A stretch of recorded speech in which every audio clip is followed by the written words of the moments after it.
Dallas, we are free. No, but Dallas does have objectively lower property crime than SF. In SF, you have very high trivial. You don't have very high violent crime in SF.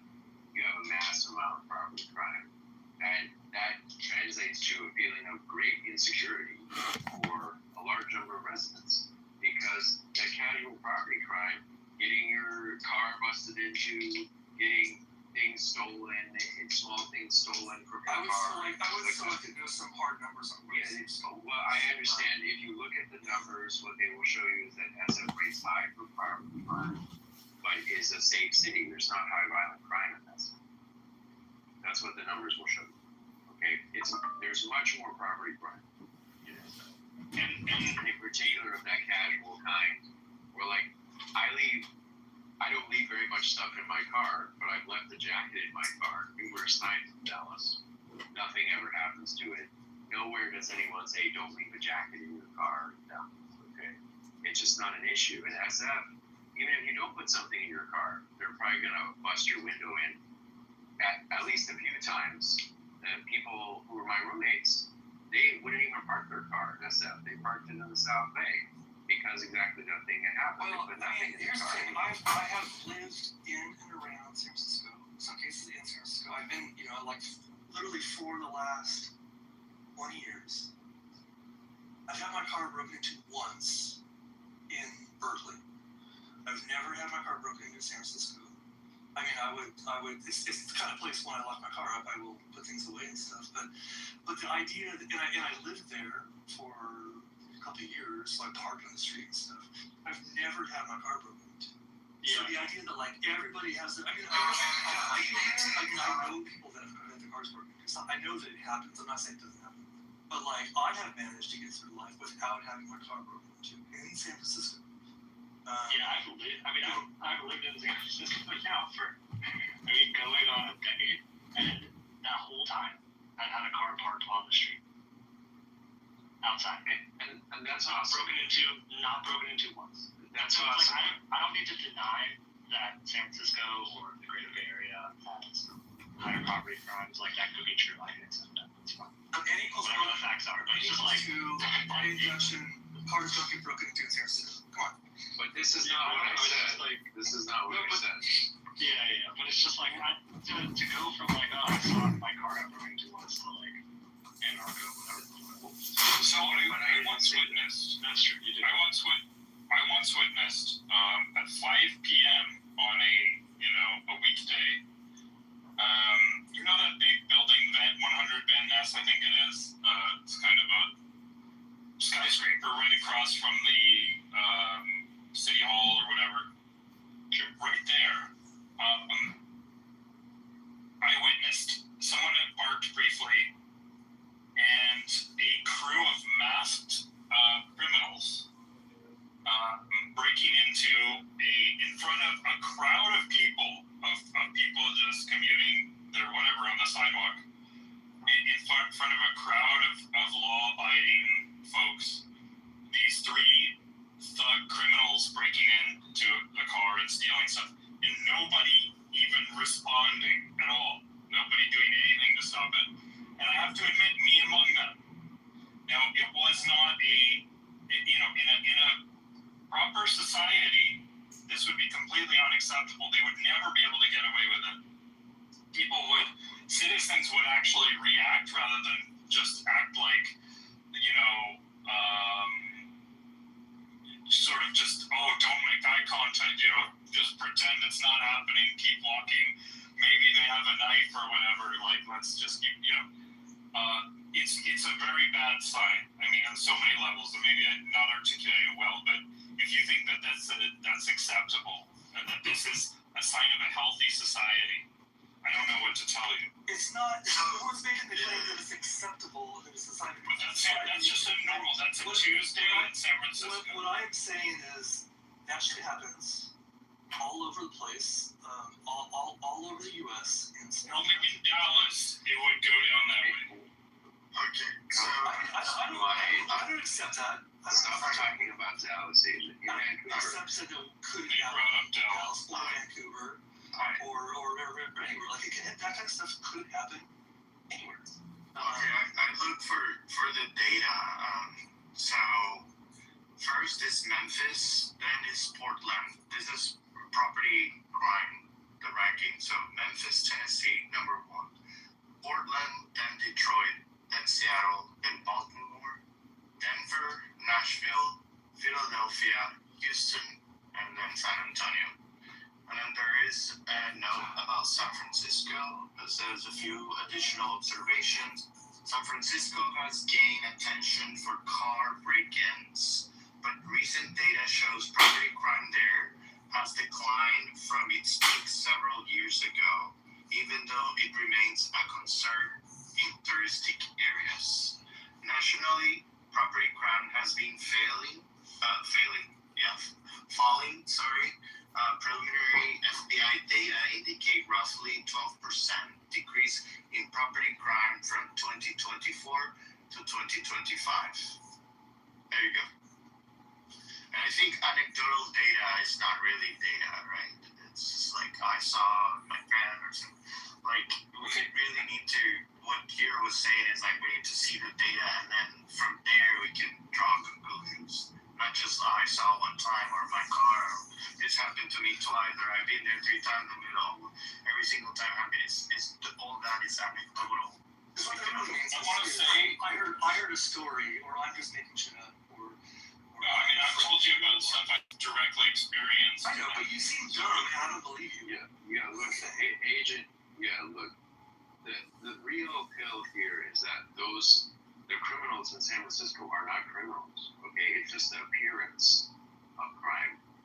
They work for the city. Okay, they are out there enforcing various internal beefs within the elite. Okay, that guy whose car got robbed, those masked people, they were working for some of the power elite in the Bay Area.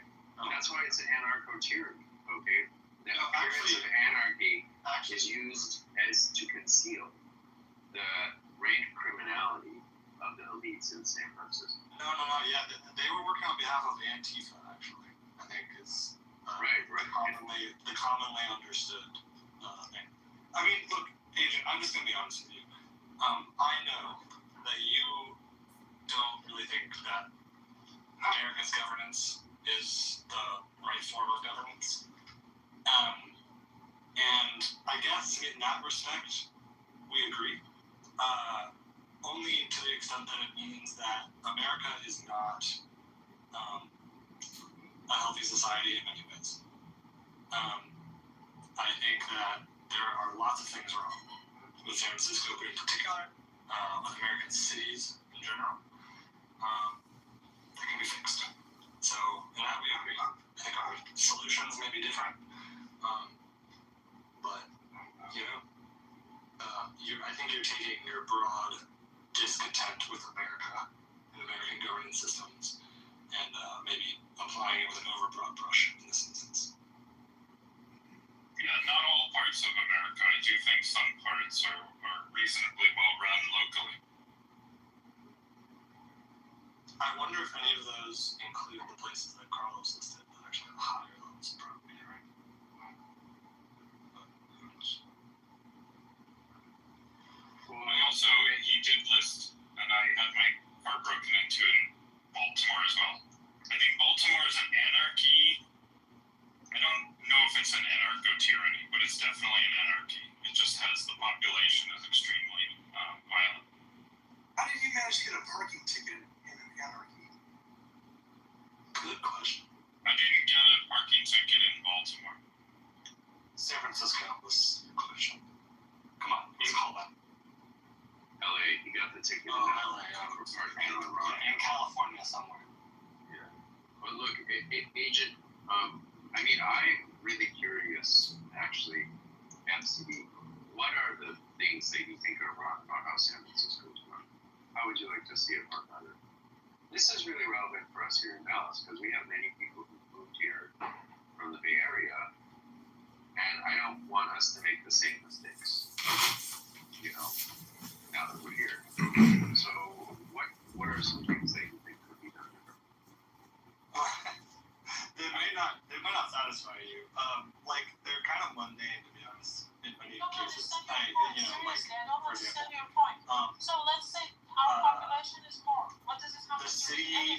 not do a good job of publishing.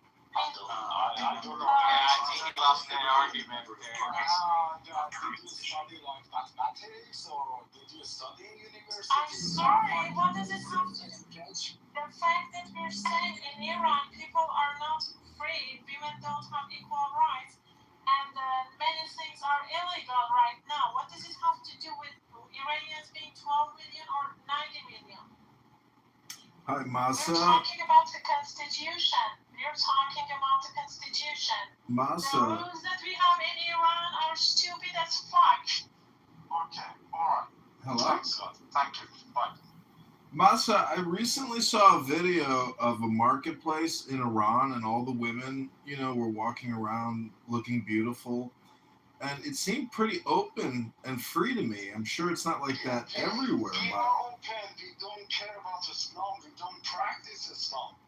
That's why I'm No, see, there is a confusion here. What you're saying There is a confusion. after Women Life Freedom Movement in 2022, that one woman was killed in Iran because of not wearing properly the hijab properly. After she was killed, but We saw some more that, by moral police, many people started protesting for like 6 months. They were in the streets, and many women went to streets and burned their hijab. There are videos of that. They started burning the hijab, and they started saying that we don't want mandatory hijab. And after that, they refused to wear it in the streets and anywhere. But Islamic Republic, to silence that voice, they stopped the moral police for life, which is for now, it's a few years. Not everywhere. But, and not everywhere, but in like big cities. And No, in Tehran it's fine. In Tehran it's fine. Yeah. they are Even in Tehran, it's not. It's fine. In some areas of the Tehran, if you have you see, but it is not the freedom in every aspect of the women's life.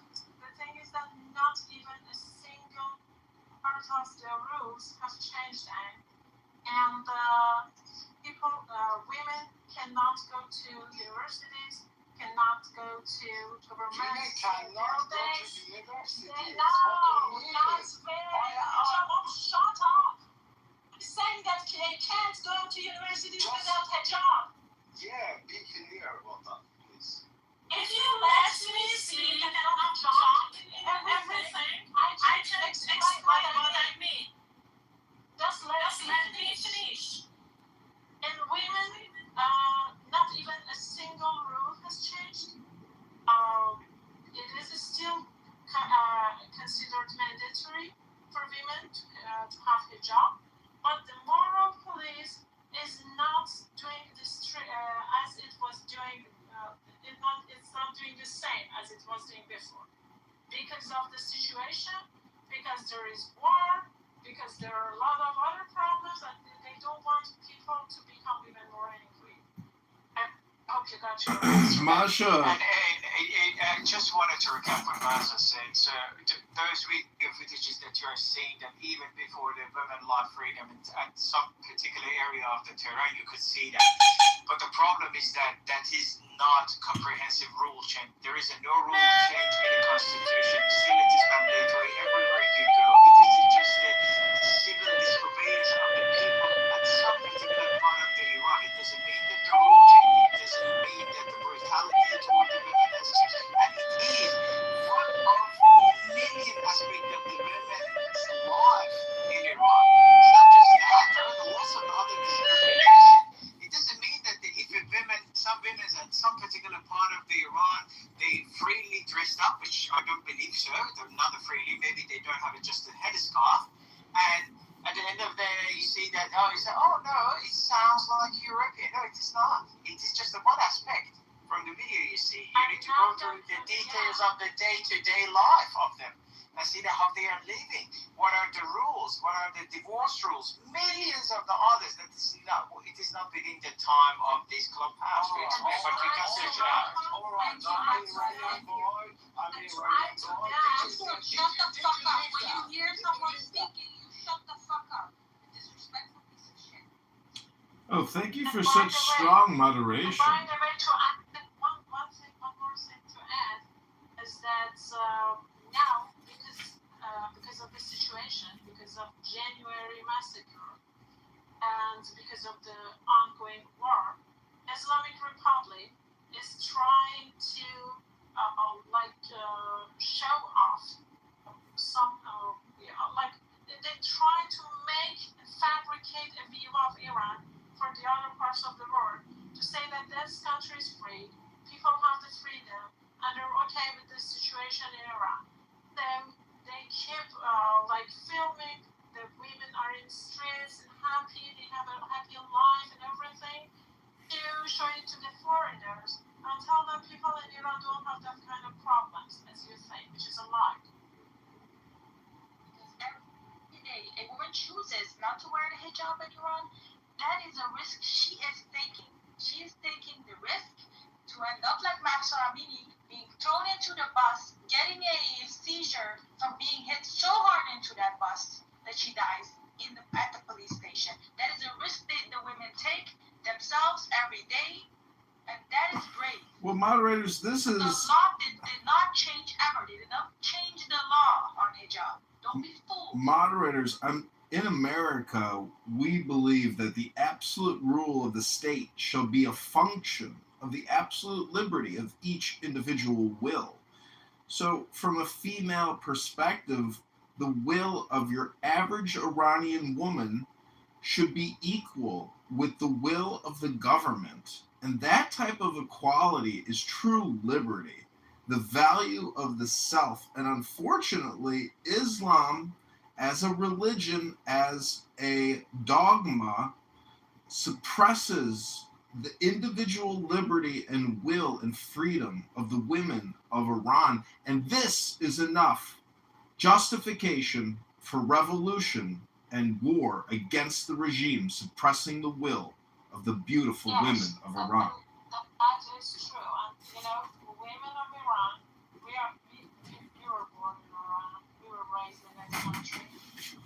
I read our life, we found a lot. From the time that we were teenagers in Iran, and then became adults in Iran, all the time we were fighting against everything, against discrimination, against million stupid rules. But we did it, and they are still doing. We are not there anymore, but those women are still doing the same. They're fighting every day so hard, and I'm sure that they finally get the freedom.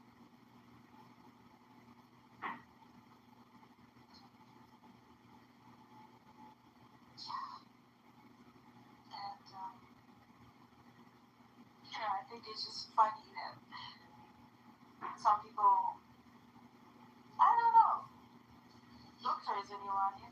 Who do you support politically, doctor? Doctor. Can I have a chance to talk, or I'm just gonna... Who do you support? Do you support IRGC? Of course not. I support all the Iranian women. But... No. I asked you a simple thing. Don't change the topic. Do you support course not. IRGC in this war? No. Fuck that. I didn't ask that, Master. I asked, who do you support politically? No one. Because we don't have that guy, but I was supporting our Shah because that was the only person that can change my community. That's it. So you are different. Yeah, but at least you do have someone to lead. I said because we have no one else. I was supporting. To a certain degree, I agree with you. Yeah. I'm sorry, is that a bad thing? Should I don't No, it's not a bad thing, man. It's your opinion. You're entitled to your opinion, to have your lead. As long as you're not with the IRGC, it's okay. It's my opinion. As long as you're not the IRGC and you're not a reformist, we're okay with that. No, fuck that's Yeah, I'm not MEK. Oh, the list goes on. What's that? No, that's great. The short answer was great. I was surprised actually because of the answers you gave. So, but I have a question to you, Iranian. What's your position on those lefty activists trying to say, we don't want war on Iran because Iran You're silly. You're silly. Well, some of them are working with Islamic Republic, some of them leftists. They are actually working with Islamic Republic. They're actually working with the reformists, and which makes them traitors. But some others, leftists, are just being very stubborn. They don't understand the situation, and they're totally crazy. Because if they have brain and they can think, they know that this situation is not a situation you should just be fighting with other groups.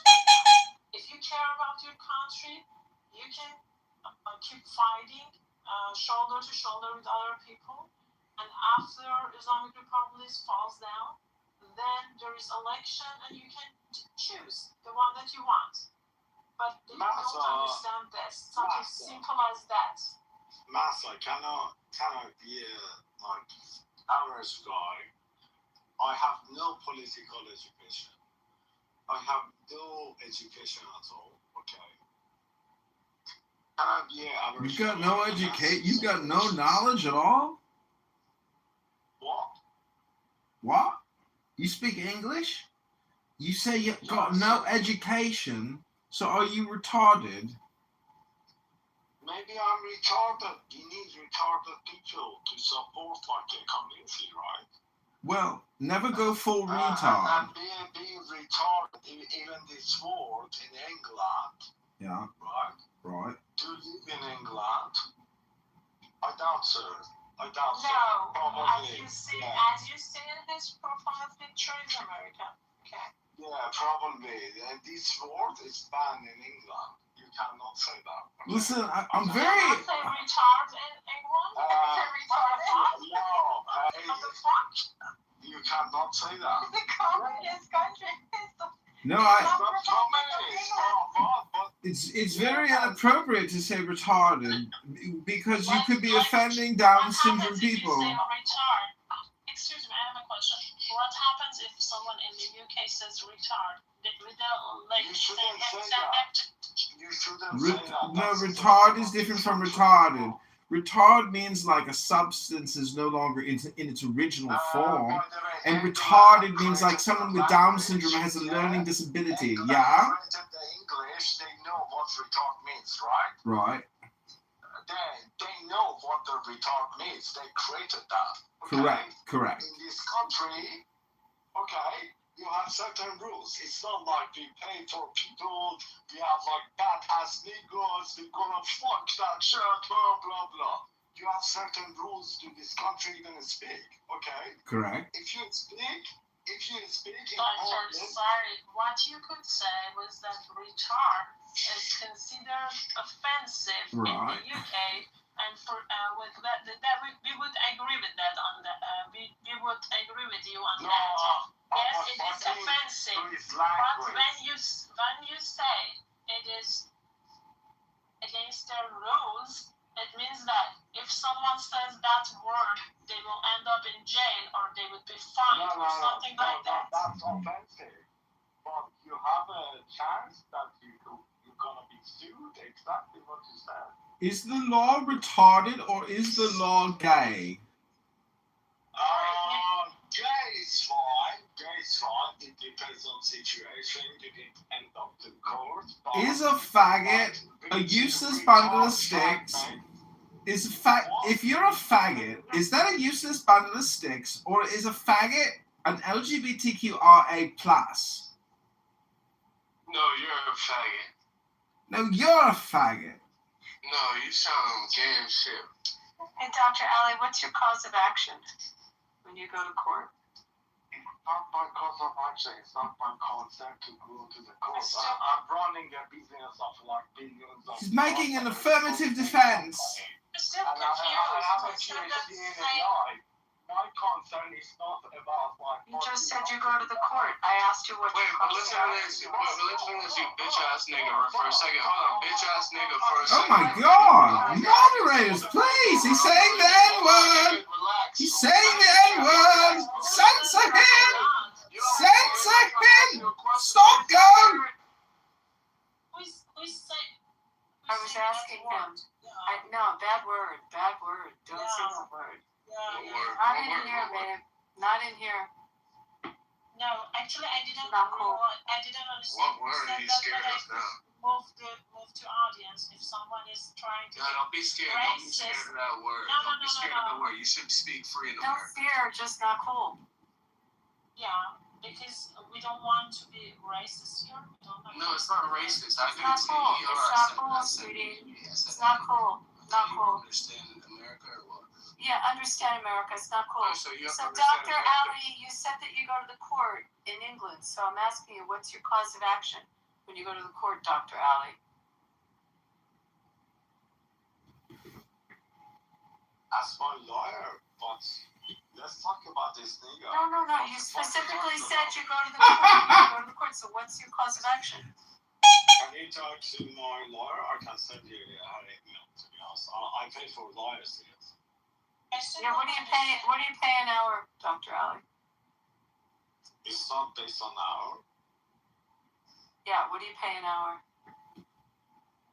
That's personal. Do you pay anyone? Yeah, what do you pay your lawyer an hour? That's so personal. What do you mean? No, what's your lawyer charge an hour? What's your cause of This action? line of questioning is redundant at this point.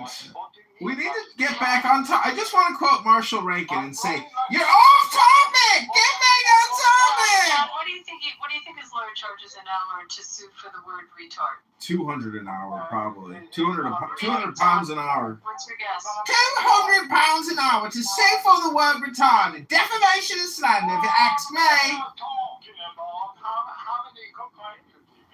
What? It's grounds for lawsuit. Abby, how much do you charge an hour so I can sue Dr. Ali in court in London? In court in London, bro. No, Doctor, I still don't understand. You said that people can be sued in the UK for just saying retard? I just want to say... What's your cause of action in the UK?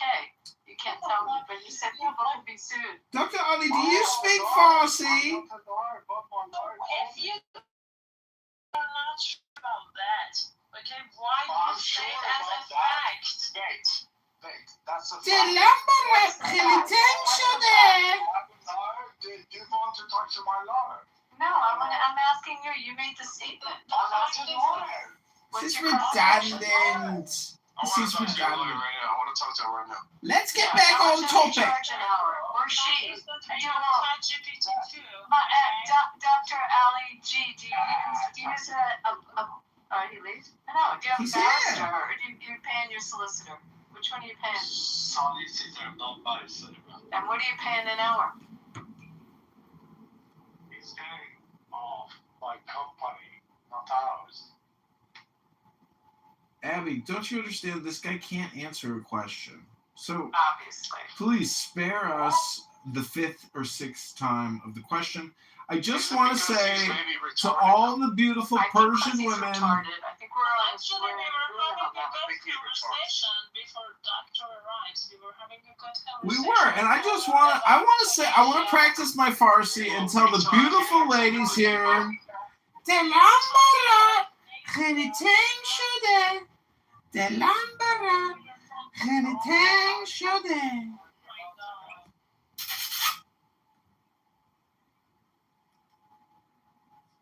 Listen, you're going in a 3-minute timeout every time you interrupt anyone.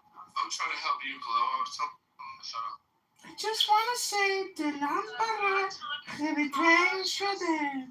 Talking about Tunisia and how they have progressed since they started not using Sharia law. How many countries do use Sharia law right now? Who knows that? Iran, Saudi Arabia, and Afghanistan. Right, let's compare them. How good are they doing economically? Oman? Does Oman use it? Not well. Oman? Oman. Not really sure. Well, Oman is great. Egypt? Not Egypt? No, Egypt, no. No, I don't think so. No, Egypt has Coptic community. I have a question. Why are so many Jews on this app always saying fuck Islam and fuck Muslims? Like you guys should be smarter than that. I'm not saying. I've never heard me say that. Hold on, Nico, or whatever your name is. You're talking to someone. You're talking to someone who spends a lot of time in Muslim countries, so you'll never hear me say that. John's been in rooms with me. John's recorded me. John, have I ever said that? No, Never heard me say that, John? no, of course not. This guy's a piece of trash. No, you're not gonna say that. I'm not trying to listen. I want to make false points on your name. You can ask other people, but you won't hear me say that. Listen, Abby is a professional communicator. She wouldn't waste her time making derogatory, negative remarks. The real I spend a lot of time in Muslim countries. The real question is, if you are in an Islamic country, the law is gonna be Sharia. If you're in Egypt, if you're in Oman, if you're in Yemen, if you're in Syria, you can count on an Islamic court if you have a grievance or some type of legal problem. Smoking legal marijuana right now in California, so don't Oh, worry by about the way, that. to that list, 12 to 20 countries have Sharia. I just looked it up. But I will say this, guys. Like, I realize this. I understand the hatred, particularly for Jews against Muslims, because of the hatred they have against them, with Muslims particularly. However, there's so many fucking Muslims around the world. Like, there's way different Muslims than other Muslims. Like, there's so.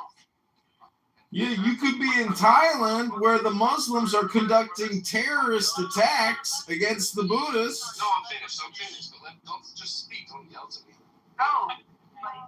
Oh, sorry. On this app, sometimes you have to kind of loud mic, otherwise you never get to talk.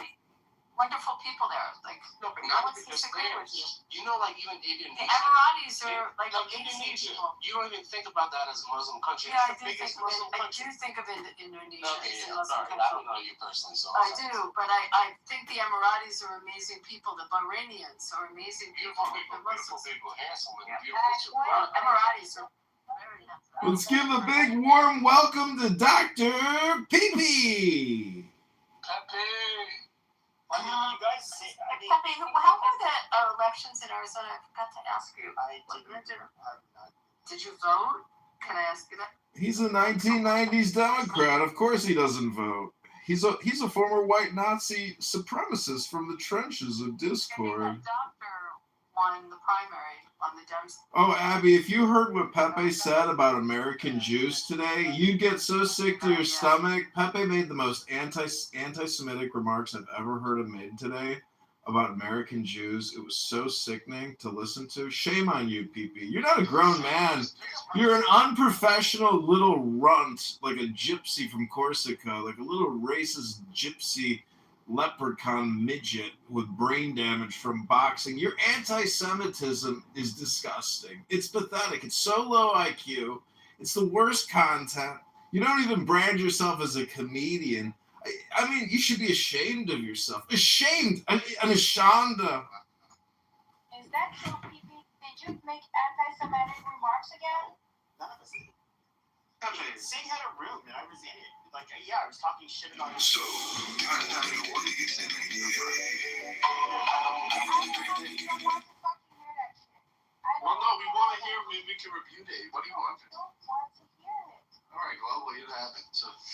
Abby, do you want to hear it? So, What Pepe said? I heard what he's talking about.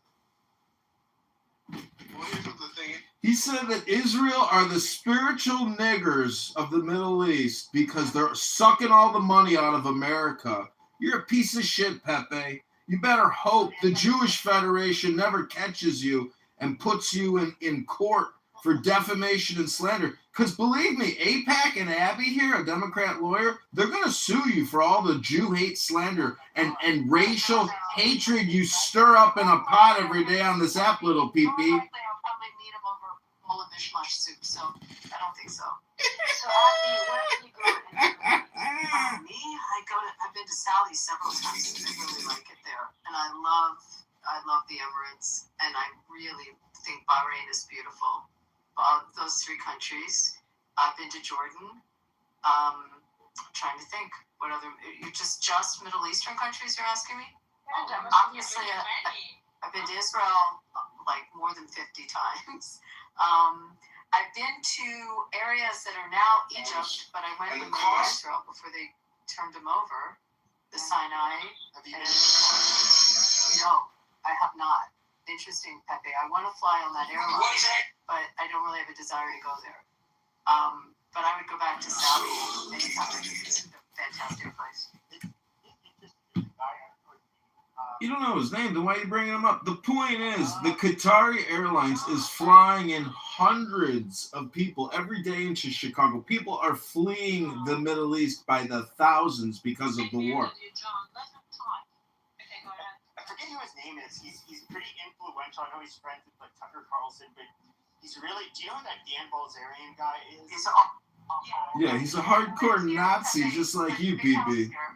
He's running in a primary. Yeah, he's and, fucking retarded. Yeah, and do you know what he said? He said about his opponent, who's Jewish and heavy set. He said, yeah, Randy. He said he's too fat to fit in the oven. That's what he publicly said. He's a low IQ. Yeah, he's very low IQ, and Randy will beat him in that primary. Not worried about that. But so there's I'm trying to think who it is from Qatar. He's like friends with them, and there's like obviously a lot of influence. I think even that guy Sneeko, he's like a young. I've never watched any of his shit. He's just a young shit, but he converted to Islam. He's an American, very popular influencer. But that Dan Bilzerian guy, I guess like that Qatari, he would fly him out on private jet out to Qatar. I think he lost a lot. He's getting sued by a number of people. His family had money, and I think he went through a lot of it. And he's got a lot of litigation against him, but I think he lost millions. I think his dad wasn't his dad like a scam artist? I don't know No. the whole story, but I know he had like a very ugly big house here. I don't know if it finally sold or not. He had like a vape company or something, and all these. He was like the most like egotistic ever. He didn't accomplish anything in his life. Despite every opportunity he had, he became an Instagram celebrity, and he was, he admits that he just like fornicated with all of these women and partied. And I just find. Have you ever seen his Instagram? Have you seen it? It's full of women. I've seen the pictures of it that people will post. I've never checked it out, but I just find what I find really funny is that you get these people that just all of a sudden it's a grip. They found God. I don't know whether it's midlife or in their 20s, and they take on this very religious transformation. How they used to behave.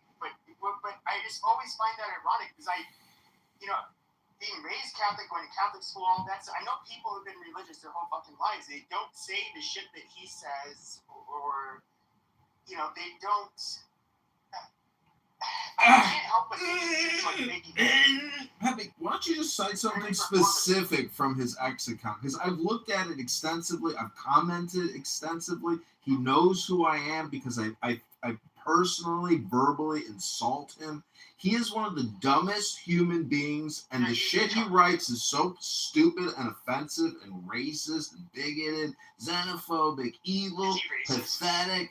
Listen, I'm just saying, if you aren't academic, if you just come on here and do your little pee-pee dance show every day and do your anti-Semitic, stirring a pot of hate, there's a lot bigger problems than 12 million Israelis. There's 2.5 billion Hindus and Chinese Taoists and Buddhists and atheists to contend with. And all you do when you sit here and you talk about J words is focused on a very minority group of people. It's a tiny group. It's a group. It's the smallest group. It's as big as you. It's not barely even there. It's like just like you. That's why you attack it so much, because it's barely even there. And the criticism it gets is so hypocritical and stupid. And all these anti-Semitic racists, they've never even read a Jewish philosophy book. Goddamn! You're taking the Lord's name in vain? Listen, Dr. Peepee. Try reading a book! Go to the gym, Dr. Peepee. Read a book. Do something with your life. Get that fake spray tan off and get a real tan. I am complete. All of your time. You never got a straight tan in my life. No. When it comes to besides 15 different fucking phones and live streaming. Like okay, you're really productive. Amazing. I know you're trying to be funny, but it's sometimes it's just like really grating and annoying. What is the argument? I don't understand. He's just a little kid. Hey, Tala, by the way, what a beautiful mesa table. Thank you. I love food. Next to it, a drink, like a raki or ouzo, would be fantastic. Doctor, can you try again if you want to come up with something? And Abby, I want to ask you, Abby, what kind of law are you practicing? Not anymore, but I was corporate. And for a specific industry, but I don't really want to dox any more than I need to. Nice. I'm studying actually law. And You are? What area are you interested in? family. Oh, ouch. Ouch. I feel like a family. It's stressful. Are you in a? This is going to sound personal. Are you married? No. Okay. People that don't use that field, sometimes that can screw up their own personal relationships. Already? I mean, I don't know any other way to say it, but most of the ones I know that are in it. A need for him in the future. Yeah. Organization. I hear a lot of cases. What is it? Family. That makes sense. I'm gonna automate that with AI, by the way. It's all automated with AI. That's my newest startup. You don't sound like the actor. You're really trying to, but it's not coming off. Like Sacha Baron. It's coming off. It's really not. Sacha Baron Cohen just doesn't sound like Sasha is here. Oh, sorry, Make sweetie. your work automated. So sorry, sweetie. It does not sound. That Doesn't sound like How funny was, I mean, every one of those movies. The Dictator was hilarious, and it was the first one.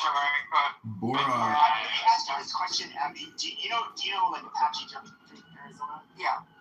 Okay, so I mean, do you know its reputation? Isn't that on the way up towards Sedona, like from? Is that where maybe I'm thinking It's of like place. so like far. God damn it, Diana! You go north of Cave Creek. No, Apache Junction is east of Mesa. It's like on the East of Mesa. Okay. Yeah, it's like the furthest east suburb. But now you have like Gold Canyon. But it's always been like a poor place, largely white, but poor. But do you remember like I don't know? Did you see like Throw the Jew Down the Well? Like he had like a that was an Apache Junction. Oh, he actually filmed it there. Yeah. Oh my God! I heard they were real people. Like that was. They were, yeah. So like during the pandemic, it was kind of like embarrassing. I But just want to quote Marshall Rankin and say, "Can we get back to the topic?" Hey, you're talking about the scene in Borat? Yes, the scene in Borat was filmed there. Unbelievable. Yes, it was filmed there, and like, look, a lot of these people were like missing teeth. They were like simple people, and I don't know that they even really understood what they were singing. But I remember during COVID-19, they had I forget which it was like 60 Minutes or something like that, and it was about the people who were like not willing to fly with the this social distancing or wear masks or get vaccinated or whatever. And all these people were like pulling up in a rally and they had like, Nazi stickers and all that. That's where they were from last time. Yeah, this was in We want to hear that. Shut up. So maybe they did public place, like they were discussing. That's how I don't know what's going on.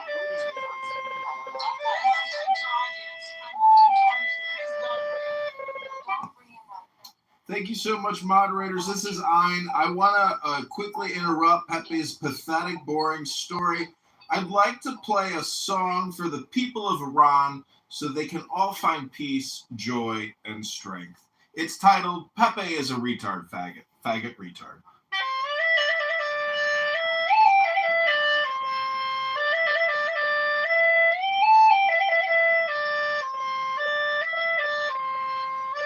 Pepe is a faggot retard. That was kind of funny how he just sang. He had to put his mouth off of the horn. You are the son of Hussein? Is this guy? Actually, it'd be kind of funny to listen to the rest of it.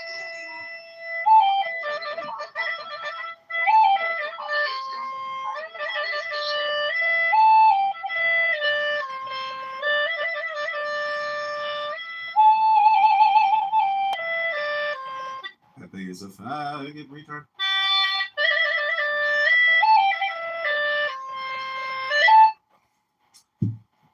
Ribono Shalom, I hope the CIA is able to liberate the people of Iran, completely destroy the enemy, the regime, and turn them into a magnificent casino and resort complex with beautiful Iranian women in fantastic lingerie and bathing suits so Abby can charge $1,800 an hour to the Shah of Iran to look over the contracts to open up a new Steve Wynn facility in the heart of Tehran and Esfahan. Rabono Shalom, from my lips to Hashem's ears in Shemaim. Rabono Shalom.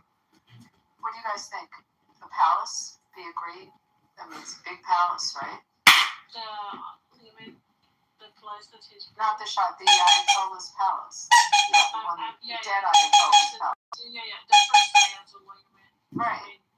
Khomeini, that would be great to turn into a resort property. That's the strategy that Bally's is following. Abby, did you know in Chicago, we're about to open up one of the largest casinos in the country in downtown Chicago, a new Bally's casino? Did you know that, Abby? I actually know a lot about that company, John. A lot about it. Well, you could have invested in the new casino in downtown Chicago. About manufacturing. What do you want to talk about? O'Donnell? You want to talk about the people who started it? The O'Donnells. Yeah, Doris is possible.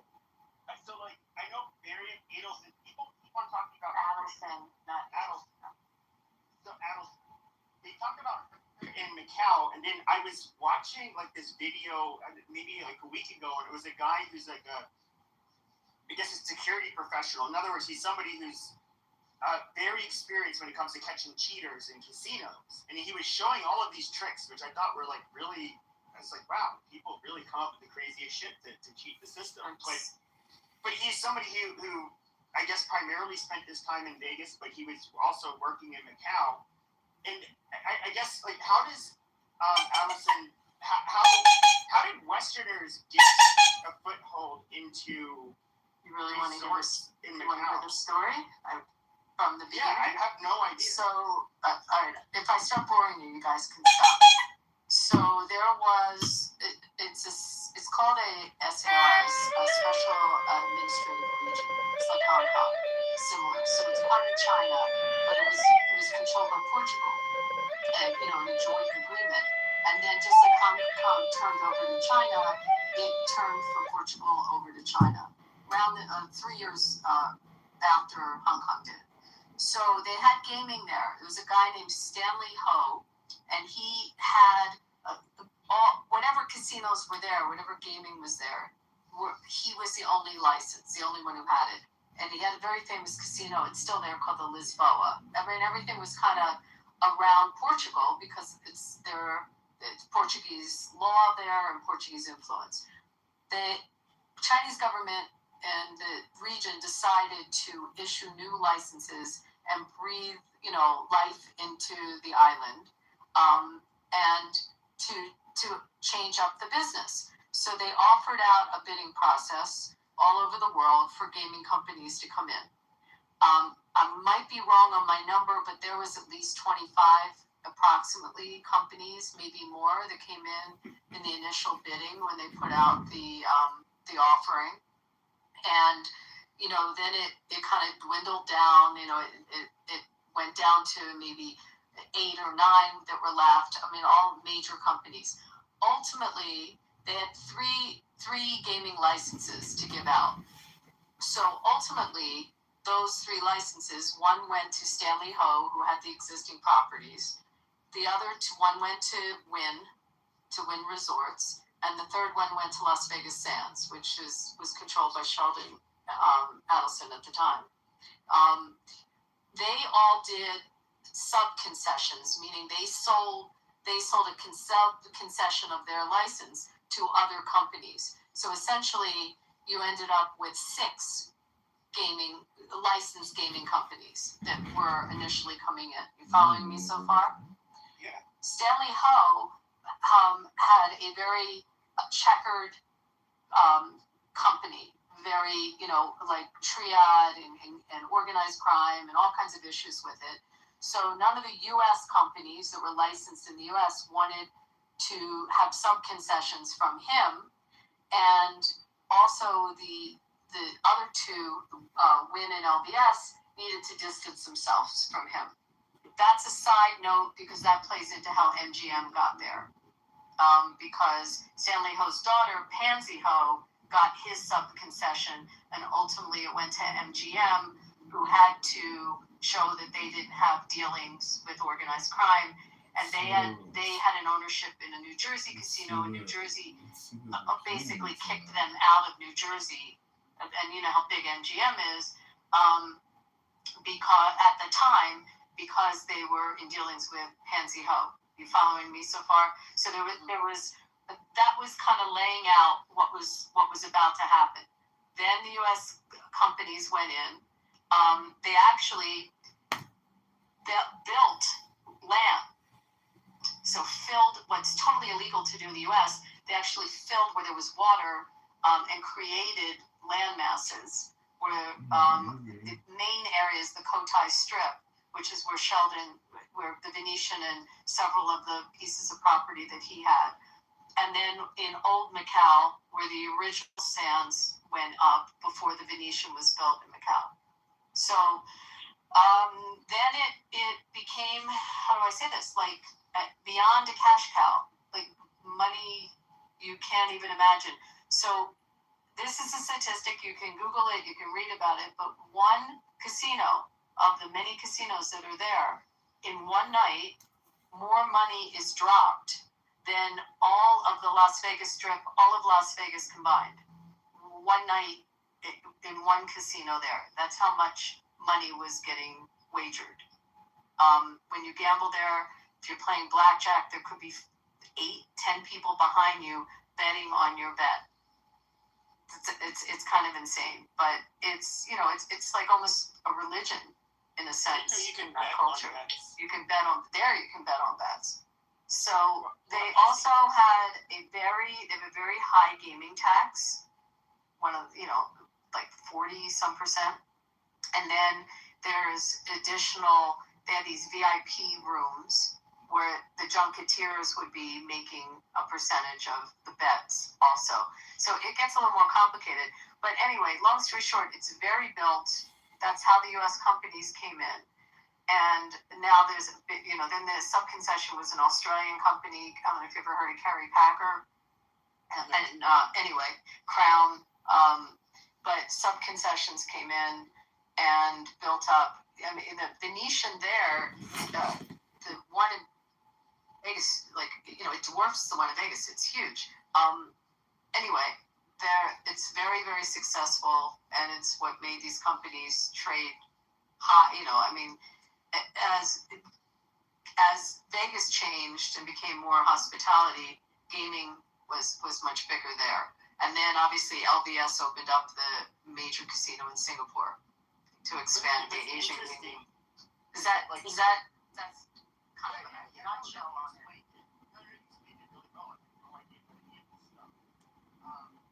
The one thing that it's obviously a stereotype of Asians and gambling, but if you were looking like the one, for example, where Asians are the most, where they're overrepresented in comparison to other groups of people is literally gambling, crimes involving gambling. And you work in the industry. Is there like a cultural acceptance towards gambling? Yeah, it's completely part of their culture. I mean, it's woven into their culture. But on a side note, in another conversation, we could talk all about how you catch cheats and what the eye in the sky is and how the camera systems work. And you get trained to look, to watch for sleight of hand. Obviously equipment. Safe games where you have gaming commissions. Like Vegas is a very safe game. The roulette wheels are calibrated every week. They check them for any magnet systems that come in. I mean, there's ways that cheats have been cheating for years. Different than counting cards, which is a different conversation. But you ever want to see something amazing, you tour the eye in the sky and you watch the surveillance system. Okay. And know that they have facial recognition before they come to you. Is poker that couldn't be. We had a company function at a casino, and he could not go because he put himself on the exclusion list. But even if you put yourself on the exclusion list here in Arizona, if you violate it, it's a felony. Abby? We have a black book here. Abby, is poker big over there? It's huge. It's not like New Jersey's black book is probably 10 times. It's like everybody in the mafia. Yeah, no, I mean, to get on the black book here, you got to be there's only like 35 people on it. You have to be really, really, really bad. Jersey's is huge. Anyway, but the whole process of catching cheats is another conversation. It's very it's intricate work, but it's very cool to watch, to go up to where they have the eyes in the sky. Abby, I hate to interrupt you. Abby. Abby, one of my YouTube viewers. Excuse me, Pepe. There's other people that exist on this platform, on the stage. Shut up. Well, you're dominating the stage as always. One of my viewers. I know. I got a question for her as well. So, okay, go ahead. The way you say "shut up" is like kind of gay.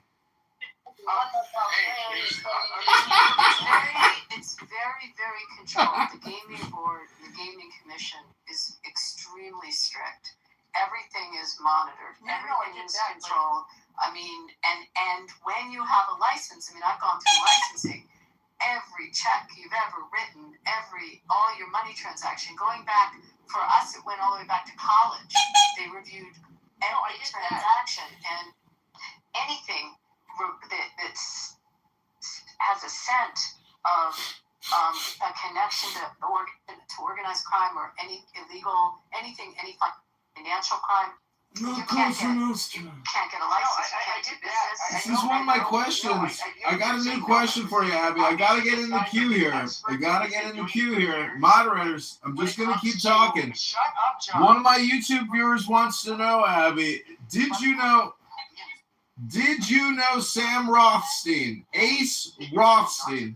But okay, so this guy was obviously they brought him on because he's I'm guessing like a very well respected and experienced security guy that can catch the cheating, but it seems like the methods are so subtle and so advanced that the learning curve to be able to detect who's cheating would be like that must be a really hard job to be able to catch these. You can take. It's funny that you say that because we toured. It was about a year and a half ago. We toured the Eye in the Sky at one of the properties because we were looking at one of the systems that they use for other security needs for something unrelated. And they were saying that it's like it was like a month that you could take this class. It was a month long.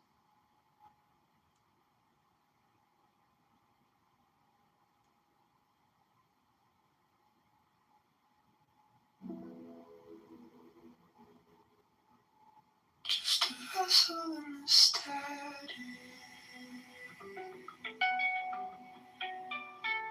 Next, the following text is between the points of the pentagram, starting at upper right.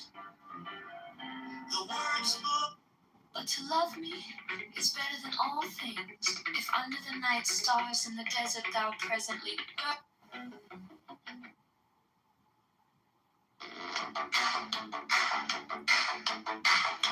Watermelon rainbow.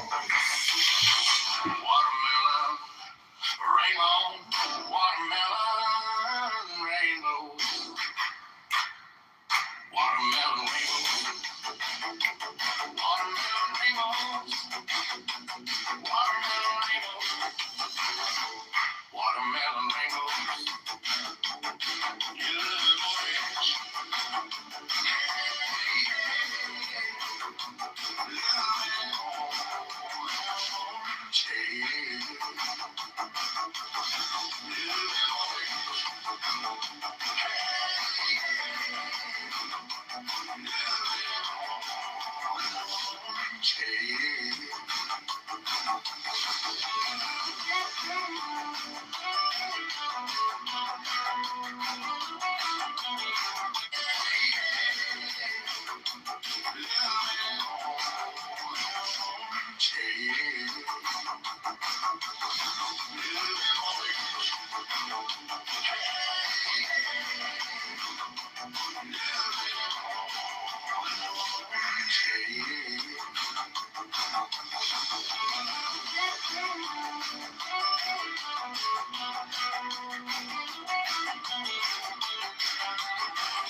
Catching neon futures.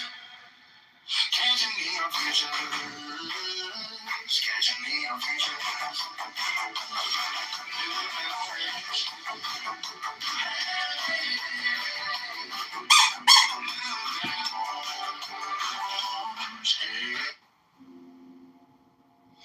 he kneel adore, rises, turns, shows the cup to the people, turns, replaces the cup, and adores music.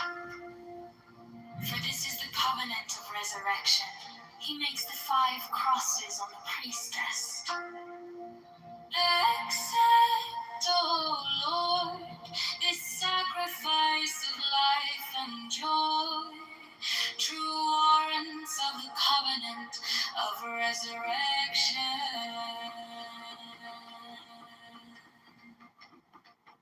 The priest offers the lance to the priestess, who kisses it. He then touches her between the breasts and upon the body. He then flings out his arms upward, as comprehending the whole shrine. Let this offering be borne upon the waves of ether to our Lord, and Father the Son that travelleth over the heavens in his name on. He closes his hands, kisses the priestess between the breasts, makes 3 great crosses over the paten, the cup, and himself. He strikes his breast. All repeat this action. Hear ye all, saints of the true church of old time, now essentially present, that of ye we claim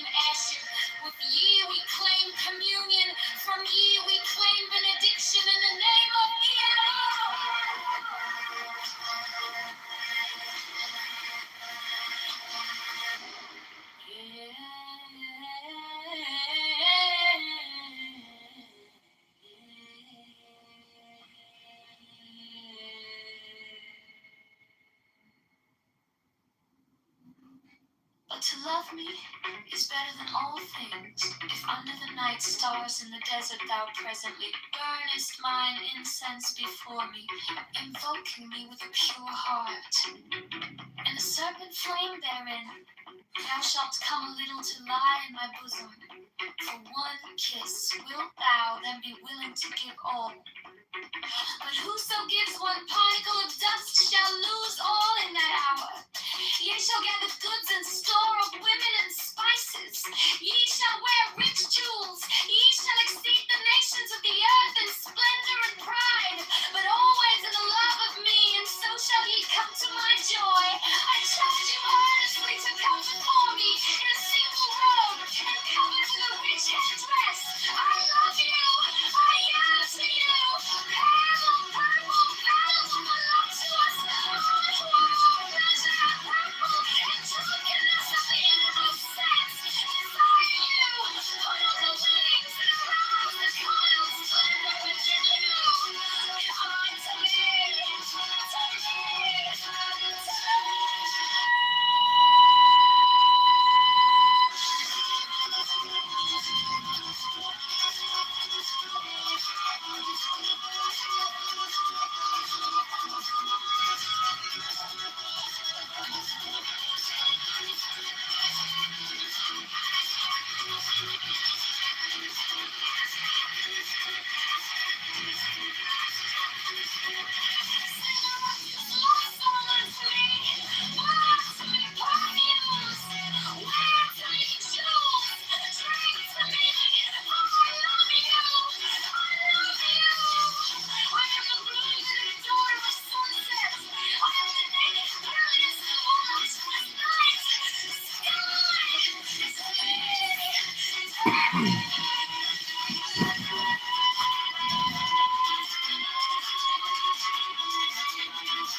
You said elections coming Tuesday. By Thursday, signs are on. See the posters on my corner. Name in red and white and strong. Phone lights up with all the headlines. Futures calling, streets undone. Every ordinary station, every vote, it starts with one. John, get over. Chicago rising. From Chicago, they are for control. Making time to stand up. John, get over. Shaking it up. Tax reform for everybody to decide. We were right and left us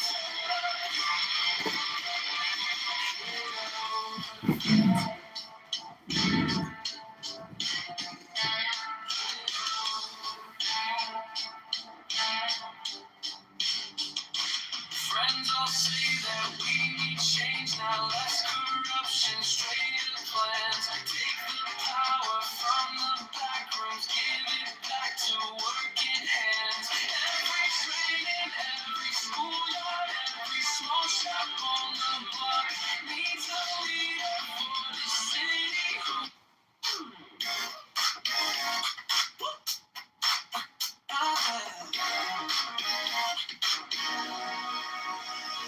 walking like the politicians did, slow rain. Every hit just starts to shift. Name tag, kitchen light inside the room. John Day, on your lips like something new. You pull me closer by the collar. Say I don't usually even bother, but tonight you wanna bother. We can make this good. Oh, you and me. Don't have to pay like fools, yeah, right here. In the center of a room, in my head, future ready, water to water, we're changing the world.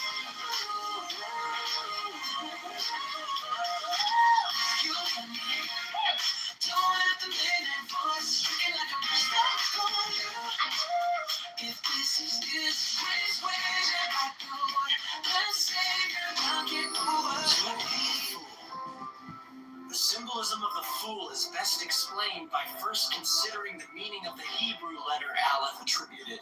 This key Aleph means oxen, symbolized the motive power in agriculture because they were used to pull plows after agriculture is the basic form of civilization. Thus, the letter Aleph symbolizes cultural power, creative energy, life power, the vital principle of plants, animals, and men, which comes to us in physical form as the energy of the sun. This principle is also called life. Breath. It is the Greek pneuma, the Sanskrit prana, the Hebrew ruach, the Latin spiritus. Literally, these words mean breath. Secondarily, they refer to the spirit or all-pervading life, energy. This meaning is substantiated by the title. For fool is derived from the Latin phallus, meaning a bag of wind. Thus, the fool symbolizes that which contains air or breath. The number 0 carries this idea a step further. It is a symbol of the limitless, unconditioned life. The 0 is shaped like an egg. Hence, it symbolizes that which contains all of the potencies of growth and development. Occultists will understand that we refer to the cosmic egg and to the ring past not. In the picture, the sun refers to the one force. It is white to indicate that it is the universal radiant energy which is concentrated.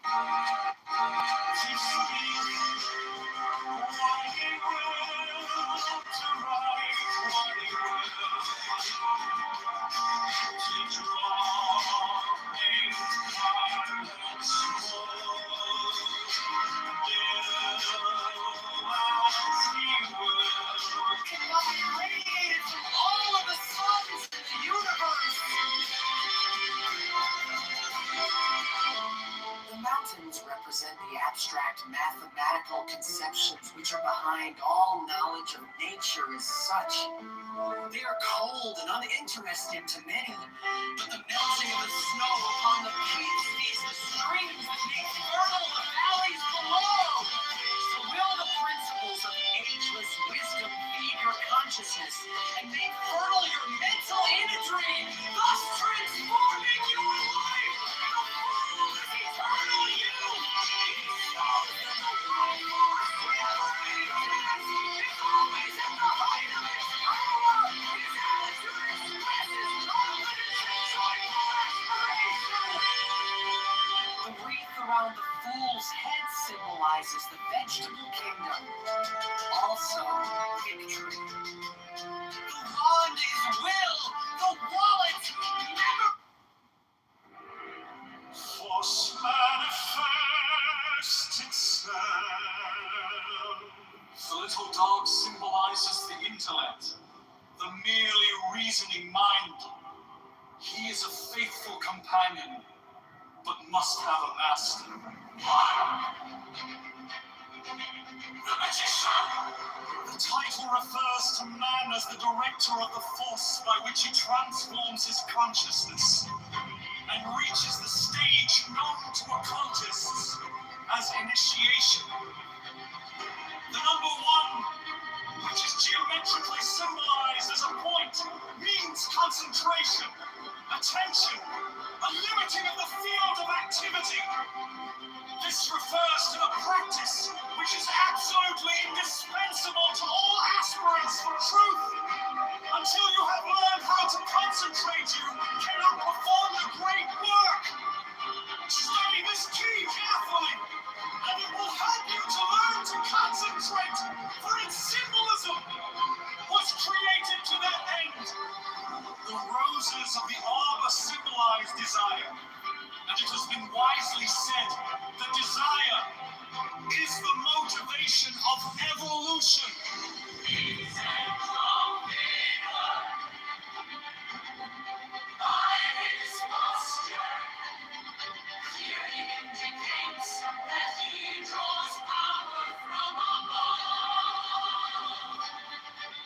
This is a central point of the astrological doctrine, because you cannot even begin to use the subtler forces of nature until you realize that you do nothing of yourself, but simply act as a channel through which the life force expresses itself. His uplifted wand is a symbol of his ability to direct the natural forces with which he works. Also of the Hermetic axiom, that which is above is as that which is below. The horizontal H represents dominion, strength, and control, and is also the mathematical sign of infinity. The magician's left hand points to the ground in a gesture of concentration. The black hair bound with a white band symbolizes the limitation of ignorance by knowledge. The red rose is action and desire. The white undergarment, symbolizing wisdom, is encircled with the serpent of eternity. The table is the field of attention, which is the workbench of the magician. The implements are a wand, cup, sword, and pentacle. They represent fire, water, air, and earth. Also will, imagination, action, and physical embodiment. The garden is a subconscious mind which is cultivated by the acts of attention of the self-conscious mind. From this garden spring all of the powers of subconsciousness. Lilies, because they are white and six-petaled, represent the abstract conception of truth, as well as the cosmic laws and principles by which the universe is sustained.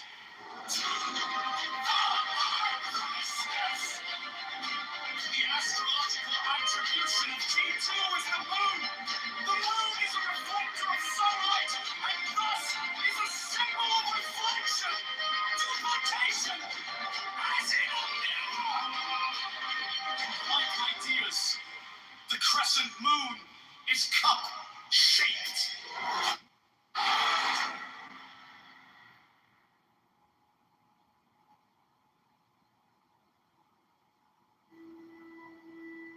This garden has a close connection with the faculty of reason. When we consider reason as insight or mental vision, physical sight is also meant here, and the orange background is symbolic of the sun, source of the light by means of which we are able to see. The mountain represents the fiery activity of Mars and Aries, which are attributes of this key. Aries is also symbolized by the ram's heads on shoulder and throne, and Mars by the steel armor with which the emperor is clad. The 12 points that ornament the helmet are also astrological. The globe is a conventional symbol of dominion. This globe and cross, like the circle and tongue of the scepter, symbolize the masculine and feminine potencies of the radiant mental energy, or life force. The purple flaps over his armor hints at his rulership, since purple is the color of royalty. This garden has a close connection with the faculty of reason.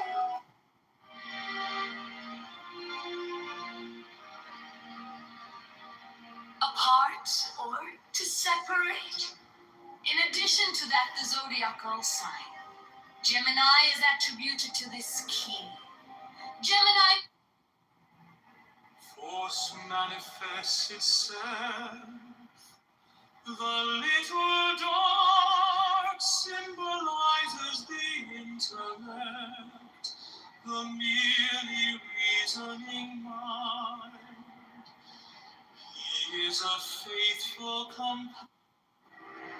Force manifests itself.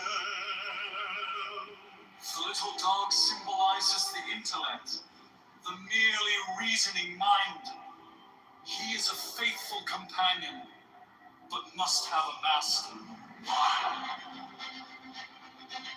The magician The title refers to man as the director of the force by which he transforms his consciousness and reaches the stage known to occultists as initiation. The number one, which is geometrically symbolized as a point, means concentration, attention, a limiting of the field of activity. This refers to the practice which is absolutely indispensable to all aspirants for truth. Until you have learned how to concentrate, you cannot perform the great work.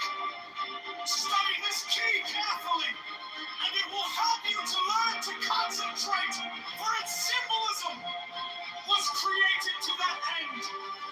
The roses of the arbor symbolize desire, and it has been wisely said that desire is the motivation of evolution.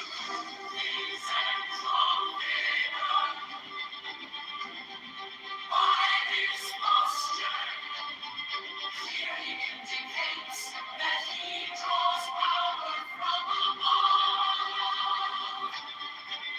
This is a central point of occult doctrine, because you cannot even begin to use the subtler forces of nature until you realize that you do nothing of yourself, but simply act as a channel through which the life force expresses itself. His uplifted wand is a symbol of his ability to direct the natural forces with which he works.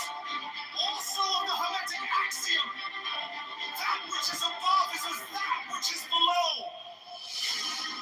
The horizontal 8 represents dominion, strength, and control, and is also the mathematics. The little dog symbolizes the intellect, the merely reasoning mind. He is a faithful companion, but must have a master. Magician.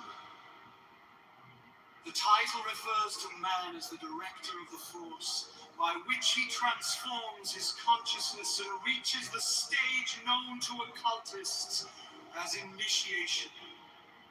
The number one, which is geometrically symbolized as a point, means concentration, attention, a limiting of the field of activity. This refers to the practice, which is absolutely indispensable to all aspirants for truth. Until you have learned how to concentrate, you cannot perform the great work. Study this key carefully, and it will help you to learn to concentrate, for its symbolism was created to that end. The roses of the arbor symbolize desire, and it has been wisely said that desire is the motivation of evolution. The central figure, by his posture, clearly indicates that he draws power from above. This is a central point of occultic doctrine, because you cannot even begin to use the subtler forces of nature until you realize that you do nothing of yourself, but simply act as a channel through which the life force expresses itself. His uplifted wand is a symbol of his ability to direct the natural forces with which he works. Also of the Hermetic axiom, that which is above is as that which is below. The horizontal 8 represents dominion, strength, and control, and is also the mathematical sign of infinity. The magician's left hand points to the ground. Yeah, I think The it's last gesture of concentration. Not once. Black hair brown with a white belt symbolizes the limitation of ignorance or ignorance. The red rose is action and desire. The white undergarment, symbolizing wisdom, is encircled with the serpent of eternity. The table is the field of attention, which is the workbench of the magician. The emblems are the wand, cup, sword, and pentacle. They represent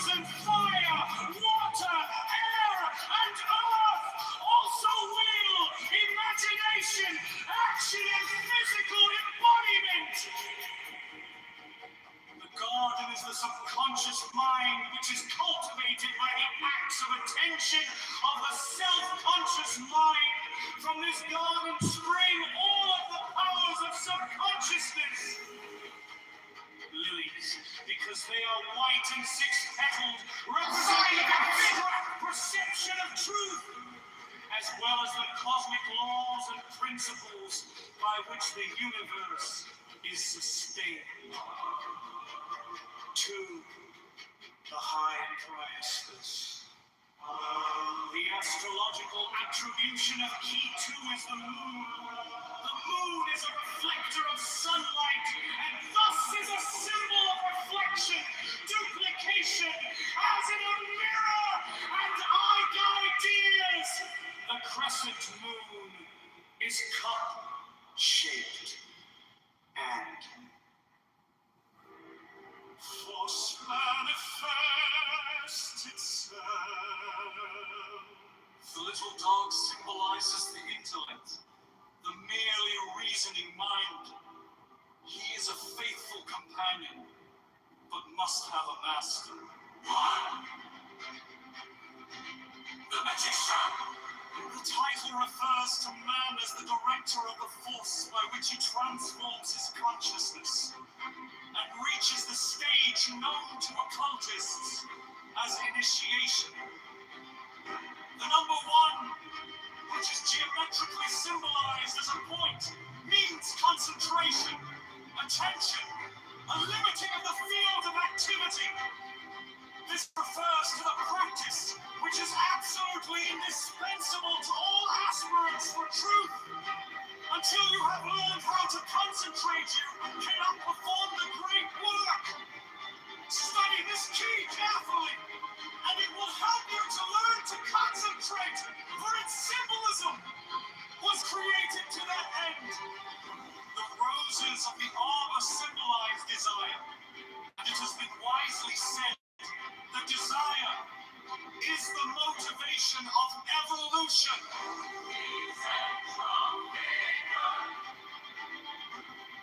By his posture, clearly indicates that he draws power from above.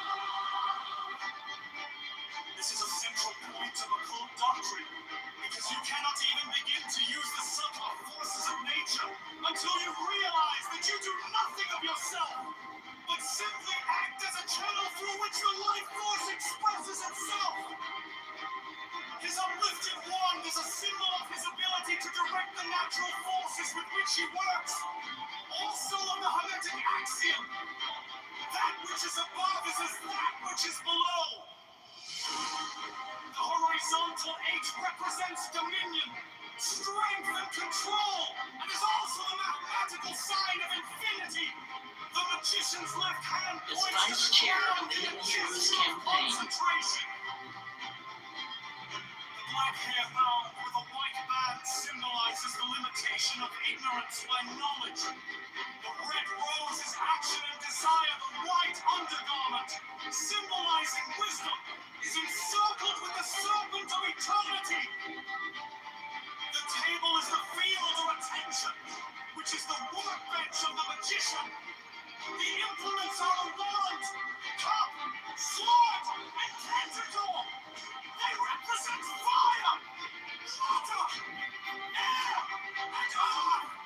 Also will, imagination, action, and physical embodiment. The garden is the subconscious mind which is cultivated on the acts of attention of the self-conscious mind. From this garden spring all of the powers of subconsciousness. Lilies, because they are white and six-petaled, represent the abstract perception of truth, as well as the cosmic laws and principles by which the universe is sustained. To the priceless. The astrological attribution of K2 is the moon. The moon is a reflector of sunlight, and thus is a symbol of reflection, duplication, as in a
Force manifests itself. The force manifests itself. The little dog symbolizes the intellect, the merely reasoning mind. He is a faithful companion, but must have a master. The magician! The title refers to man as the director of the force by which he transforms his consciousness and reaches the stage known to occultists as initiation. The number one, which is geometrically symbolized as a point, means concentration, attention, a limiting of the field of activity. This refers to the practice which is absolutely indispensable to all aspirants for truth. Until you have learned how to concentrate, you cannot perform the great work. Study this key carefully, and it will help you to learn to concentrate, for its symbolism was created to that end. The roses of the arbor symbolize desire, and it has been wisely said that desire is the motivation of evolution.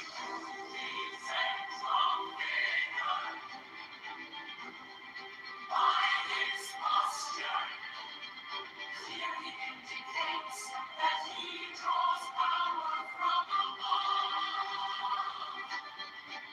This is a central point of occult doctrine, because you cannot even begin to use the subtler forces of nature until you realize that you do nothing of yourself, but simply act as a channel through which the life force expresses itself. His uplifted wand is a symbol of his ability to direct the natural forces with which he works. Also of the Hermetic axiom, that which is above is as that which is below. The horizontal H represents dominion, strength, and control, and is also the mathematical sign of infinity. The magician's left hand points to the ground in a gesture of concentration. The black hair bound with a white band symbolizes the limitation of ignorance by knowledge. The red rose is action and desire. The white undergarment, symbolizing wisdom, is encircled with the serpent of eternity. The table is the field of attention, which is the workbench of the magician. The implements are the wand, cup, sword, and tentacle. They represent fire, water, air, and earth.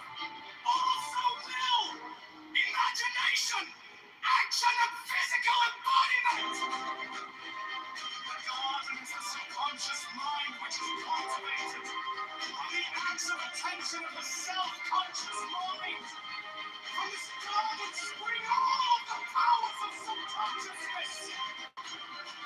Lilies, because they are white and six-petaled, represent the abstract perception of truth, as well as the cosmic laws and principles by which the universe is sustained.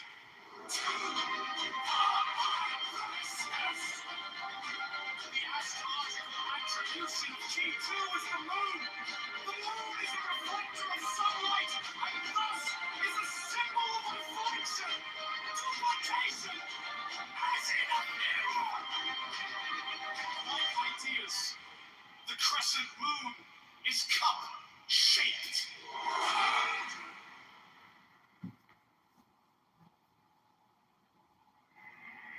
Force manifests itself. The little dog symbolizes the intellect, the merely reasoning mind. He is a faithful companion, but must as the magician. The title refers to man as the director of the force, by which he transforms his consciousness and reaches the stage known to occultists. This card has a close connection with the number one, which is geometrically symbolized as a point, means concentration, attention, the field of activity. This refers to the practice, which is absolutely indispensable to all aspirants for truth. Until you have learned how to concentrate, you cannot perform the great work. The darkness recedes as the light And it shines will help you to learn to concentrate. until at last we find ourselves upon the heights to which we now aspire. 10. The The roses wheel of of the armor fortune symbolize this, and it has is been the key wisely word said assigned to that the wheel of desire is the fortune, motivation of every soul. related to such ideas as spinning, circulation, rolling, whirling, wheeling, etern. This is a central What is meant here is that the symbology because you of cannot this even key begin refers to the use initial whirling motion, until the you vast realize expanse of the root substance of the universe, which occultists call the limitless light. Differentiations of this primary motion, as all changes in form or quality on every plane. The title refers to the attribution to this key of the pair of opposites, cavity. The rewarding intelligence is attributed to it, and the planet Jupiter, which is called in astrology the greater fortunes, and is stated to have tremendous influence, prosperity, and all benefits when well placed in a horoscope. The cherubic emblems are the cherubs mentioned in Ezekiel and Revelation. They represent the 4 fixed signs of the zodiac. The wheel itself is the symbol of the whole cycle of cosmic expansion. The yellow serpent, with movement suggests vibration, represents the evolution of the cosmic radiant energy from fallout into matter. The jackal-headed smoothness represents the evolution of consciousness from lower organs to higher. Finally, the Sphinx typifies the real self of man and its evolutionary journey. In this cycle powers of subconsciousness. Lilies, because they are white and six-petaled, represent the abstract perception of truth, as well as the cosmic laws and principles by which the universe is sustained. 2. The high priestess. The astrological attribution of key 2 is the moon. The moon is a reflector of sunlight, and thus is a symbol of reflection, duplication, as in a mirror, and ideas. The crescent moon is cup-shaped and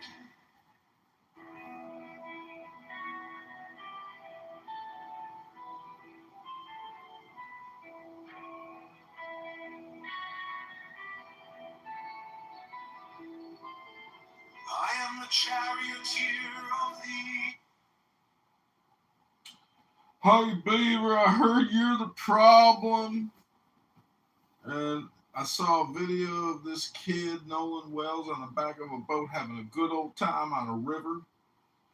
And I suspect no foul play. That man seemed to be like a part of the crowd.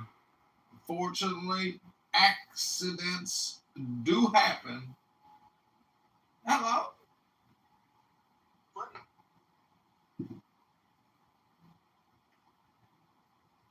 Do the Bill Clinton boards. Hey, Monica, could you send Monica in here? Hey, darling. You know what I'd like you to do, Monica? What's that, Mr. President? Come on over here, Monica. Let me show you something at the desk. Open up that drawer right there and take out what you see. Oh, Mr. President. Hold on a second. I got a call from Jeff. Hey, Jeffrey. Yeah, Yeah, I'll see you on the island this weekend. Monica, come on over here and say hi to Jeff. Hi, Jeff. Hey, Monica, this is Jeffrey.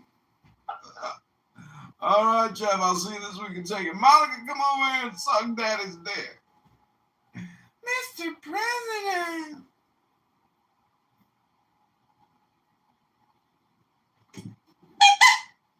Dum bum. You can do stand up. I do stand up. I only have 150,000 fucking videos up on YouTube, dude. Does it not take off? No, it's the smarter version of stand up. Stand up is for losers. Those are people who go out and drink and waste all their time in bars with other losers. Like, if you compare what those losers have to what I have, in terms of like content and digital assets, I'm like on the cutting edge. Most people are, living in 1999 in the bar scene. Hello?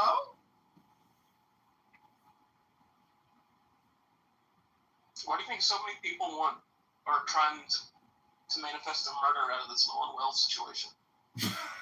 Because it's like a subconscious boogeyman. It's like a ghetto mythology, or like a Candyman. Did you ever see the movie Candyman? I don't remember. It's like this ghetto murder movie where just like if you have the myth, the wives' tale about like you say Bloody Mary, Bloody Mary, Bloody Mary. It's the same thing. You go, Candyman, Candyman, Candyman, and then an N-word pops up with like a meat hook and it kills you in your ghetto, low-income housing unit.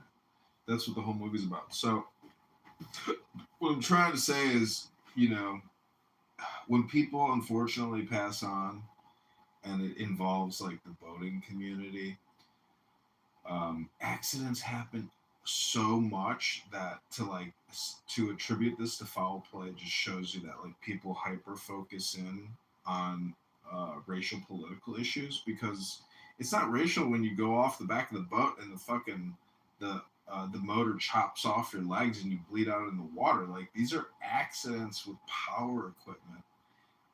Let alone you are in desolate areas and drowning and swimming. Like, dude, the accidents fucking happen. And so that's why I brought up the Candyman thing, because it's like, especially on this app is, I know it's on other apps too, but like, this app is so many African Americans on this using this as like their fucking free conference call app. They're just looking for shit. And plus, the media is playing it up, so it is what it is. But all this shit just will phase away. But like, if you want to have some fun, create another room and just call it like another Carmelo Anthony room on behalf of Nolan Wells. It's just this is content, dude. A lot of these African American. I want Beeman to write Carmelo in prison, but she hasn't done it yet. I created a new house today called Bema something. Can't remember what the rest of it is, but oh man. I wanted to tell her that I actually kind of figured out a way to make structural white racism work in conjunction with reparations. Because a lot of African Americans have been Americans longer generationally than the boom in 1900 from Ellis Island and all the Europeans coming in. So what the African Americans should have done in the late 1800s was prevented the mass migration of white people, and they could have taken over America, as a tribe, if they could have like got their act together. But because of structural white racism and Jim Crow and redlining and all this like suppression of African Americans, you could make the argument that African Americans are due reparations, but you'd have to admit that they were politically unable or didn't have the willpower. That's the question. Is it their willpower, or is it actual structural white racism and suppression of their willpower, which wasn't able to manifest because of, toxic white structural racism. So that's how I would identify the key time period where they lost big time because the American population exploded around 1900. So that's my explanation for reparations and why they got shafted so bad after liberation from slavery. What do you think? Well, so you're basically saying they had their chance and they blew it? They had their chance and they blew it to become the majority or like a superior minority. They had that opportunity, but because of Ellis Island and mass European migration, they lost whatever hand they had. They lost it. So that's why it's a little hypocritical as a white American European whose grandparents came over in 1900 to shit on an African American who's generationally longer in this country. And so that's why I say, like from a Republic perspective, you could make the case that they were shafted and are due reparations. But there's two types of reparations. There's the individual plaintiff reparation, and then there's the class action reparation. But the numbers are so stupid that but plus, anyways, this guy Boutros, Attorney General, he's already figured it out that the Equal Protections Clause in the 14th Amendment, you can't create racial hierarchies and fund it. It's against the history of our progression of political thought and law. So reparations are out of the water, but I just think from a historical perspective, African Americans should make a big stink about 1900 and how they got shafted in terms of demographics. And maybe Dr. Pepe, the pseudo-intellectual historian who knows everything about these weird little minute things, which are so stupid. I keep quoting him, and I say, "That's not the topic! Stick to the topic, please!" Like, it is, he is such a bitch in these rooms, the way he talks to people, especially in Gary Bumgarner's room with his green bean and how the green beans can interrupt and pick apart your questions. Like, he got roasted by Smurf or Homer or whatever he goes by. He was like, "Shut your fucking hole, Marshall. You fucking faggot kicking me from rooms. Fuck you, fag." Like, this guy, he's a successful dude. He's like an investor and a Jewish guy, I think. But he loves talking shit about liberal progressives. And really, Marshall is actually just a Democrat cosplaying as a Republican. And his candidate, Monica De La Cruz, who is a current congresswoman, they hate Trump. And Marshall talks shit about Trump all day, every day on this app. And he's a Republican? Like, does the guy not know what team he's on?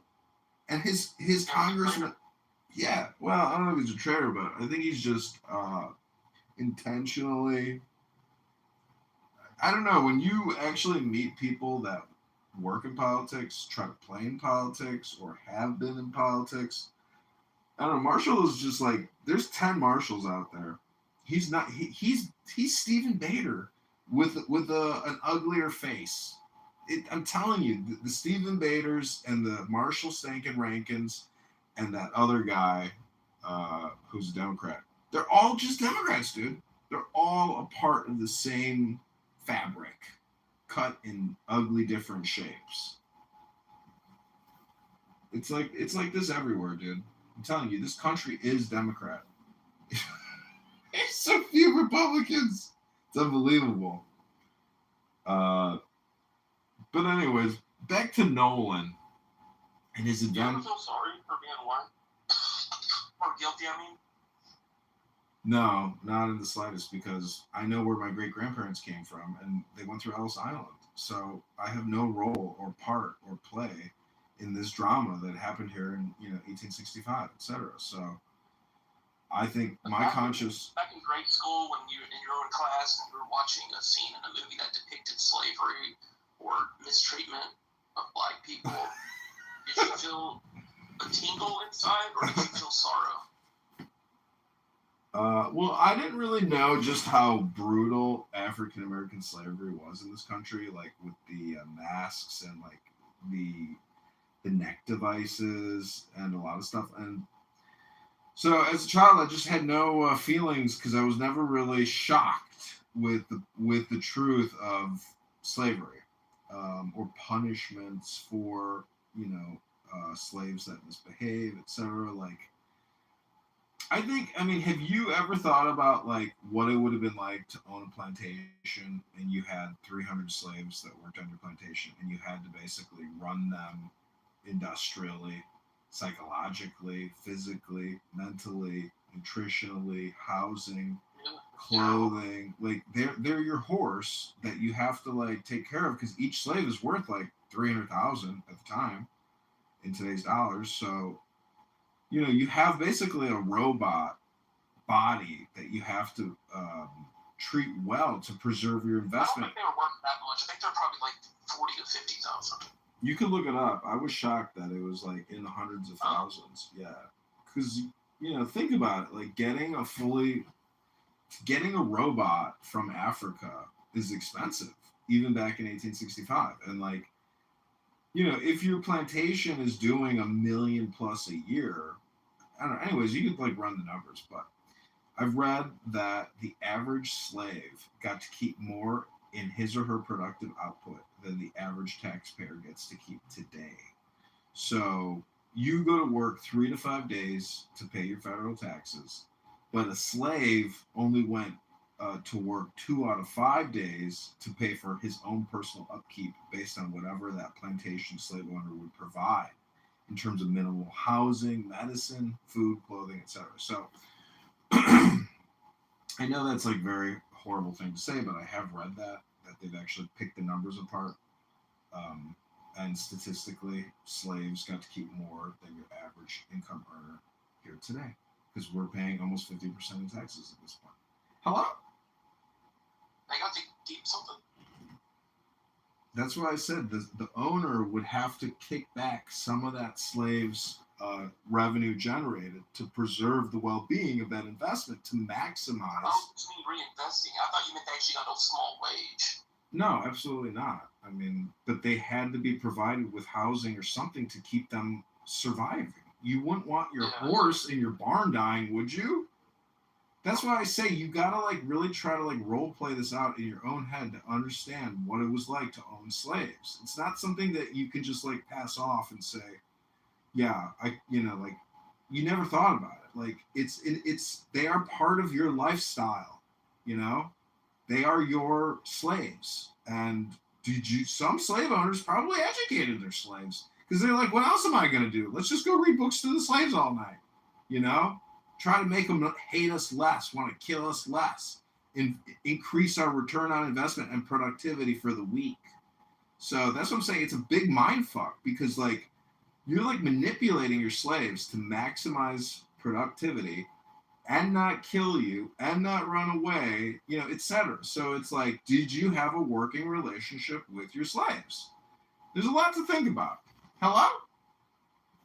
Would you be a brutal dictator, or would you be like, give a lot of 15-minute breaks, vacation time, and all that stuff? Well, we know the vacation time, there was probably some kind of downtime. But I bet you a lot of these slave owners used Christianity. That's about it. What was that? Yeah, Christmas, one day. Yeah, one day a year, not even New Year's. Well, that's why I say it's like, see, the problem with communication is that so much of it, it's just like political memory repetition, but it's not based on what really was. And it's just so polarized to match the ideology of today. But again, I gave you the reason why I created that Bema room was because I was like, if there was a time in African American history where they lost the biggest opportunity that they had to become the dominant force in America, it was in that brief period in the late 1800s. That's where they could have actually exercised political organization and action to take a large percentage of the government under their control, politically, congressionally, senatorially. And they could have prevented the mass immigration of white people into this country. So if you talk about redlining, your fucking average block in a neighborhood in Brooklyn or Minneapolis, it doesn't matter. That's insignificant to the 100 million white people that came in through Ellis Island and just mass populated this country and completely. What they could have stopped, though? I mean, how would they have stopped anything? Well, what do you think the argument about today is? Nobody wants this mass Muslim migration that has happened into this country. So that's my point. Is like, look at the Somali situation in Minneapolis or Detroit, etc. And they've taken over the governments. And that's what I'm saying is the African Americans could have quadrupled their population, become a dominant force, and America could have become a black superpower. But it didn't happen. And that's what I'm saying is all these arguments are insignificant compared to that loss. All this bullshit about redlining and Jim Crow. I don't understand what you mean. I'm saying that after liberation from slavery, the argument would be is that they were prevented from becoming a political organized force in the government. And then all the mass white migration at 1900 completely destroyed the opportunity for the African Americans who are ADOS liberated to become political and economic power in America and share that, not even equally, but like either less or more. But I'm just saying that the mass migration in 1900 is the key point in economic history for African Americans to make claims and liability claims for class action or individual lawsuits for reparations. And again, this is all in the backdrop of today's mass migration into this country from the Joe Biden administration, either at the border or overstay visas. Because if we have 30 million illegal aliens in this country, if they get amnesty, that means even less power for African Americans in this country. And I'm only bringing it up because we know this girl on this app named Bima, who is a social justice warrior and loves to claim that we live in a structural white racist society. So I'm only trying to bring in some evidence to this courtroom. I rest my case. You gotta look at the time. It's like about early 1900s. I mean, black people did try to build their own communities, and each time they did, it got demolished by white mob. You're talking about lawsuits and all of that. You really think black people were gonna win a lawsuit in the 1900s? Class action lawsuits? No. No, they didn't have the political capital, the intellectual capital, or the organizational capital needed to do something like what Kitover's saying.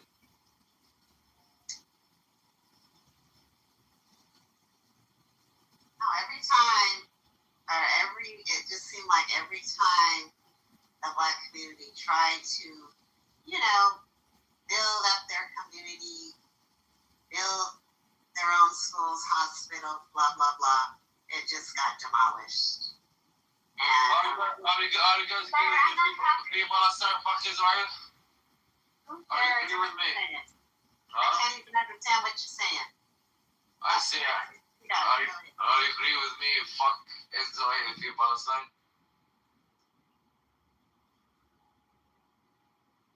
Why are you muting me? Let me talk. Free country. Free of speech. It's not for you. See not for you. The other thing What about the fuck are you first? I'm an Arabic nigga. I'm a fucking Arab. Afwan Habibi. Let me finish your point. Is that America is not a democracy, and it's the proof is that if America was a democracy, African Americans in 1895 would have had enough votes to prevent mass white immigration into America. Therefore, we have a representative republic where our federal government sets rules and ordinances and amendments and acts and spends money in an undemocratic way, where we do not have individual liberty, and we have this like super blob that has always been operating outside of the ordinance of individual will or individual democracy. So that's the reality of our political industrial complex, and that's the explanation on why blacks have been redlined and delegitimized or have suffered in comparison to, I guess, the per capita of white people. Because if you buy yearbooks on eBay from America in the 1920s, 30s, 40s, 50s, You can do that. yeah, you can, and you can actually see the demographics of the classrooms at major universities or high schools, etc. And there's no black people in those yearbooks, none. And so schools were segregated. Congressman. it's more than that. I mean, well, I guess what I'm saying is that the lack of integration is the lack of economic equality, or at least equity. Anyways, I'm just saying there's a lot of ways to skin a cat, but if African Americans in 2026 are not for ICE and mass deportations, they don't understand their own political capital, or they do not have what you could call real politique. Hello?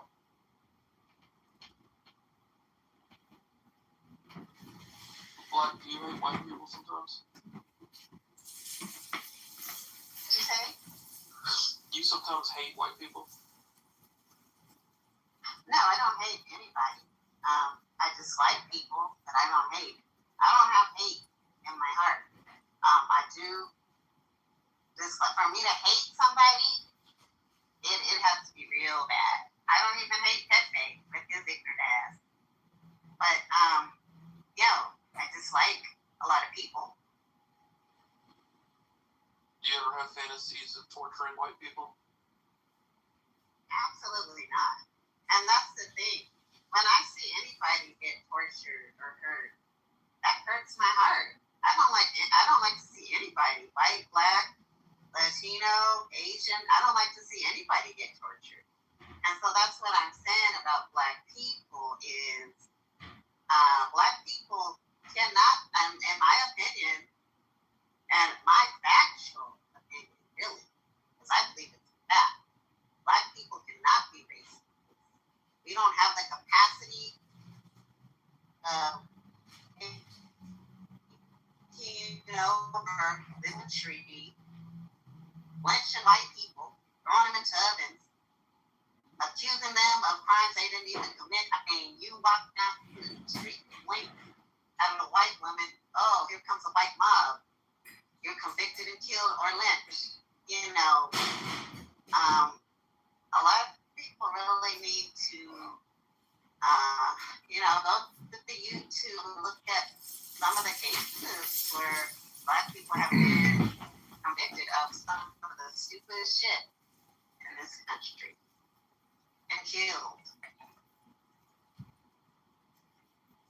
Well, I just want to. It's sad too, because I heard about the lady and her husband. Her husband got lynched over some land. I think her last name was Turner, I think. And then she spoke up about it. And then a white mob came to lynch her, and she was pregnant. Not only did they torture and lynch her, they cut the baby out. And I understand is why a group of white people would sit up there and just watch somebody get tortured and have smiles on their face, and it's really demonic. It's hate. It's hatred.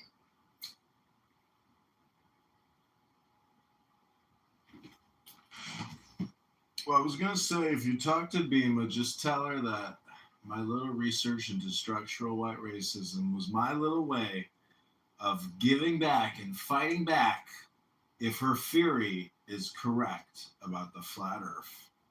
But regardless of how I was born at my birth, or what the truth of the earth is, or what my death will be, I did my part today on behalf of Bima. Thursday, July 23rd, 2026. I stake my claim on the late 1890s as being the historical apocalypse of the African Americans in America. What is her belief again? I'm sorry. Dima, what's her belief? She thinks that we live in a structural white racist society.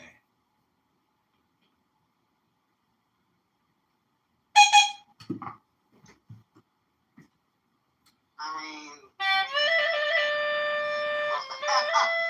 don't think so? Well, like you said, Beaver asked you if you have ever hated white people or disliked white people, and you're like, no, I just hate and dislike annoying people. It has nothing to do with white skin, black skin, purple skin, brown skin, green skin, pink skin, red skin, brown. Like, you get my point?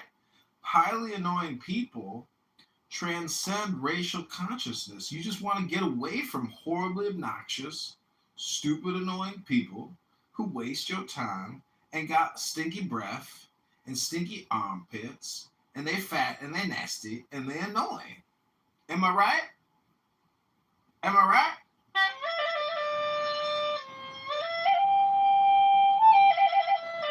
I mean, if you think this is a structurally white racist society, provide some evidence or opinions on why that's so.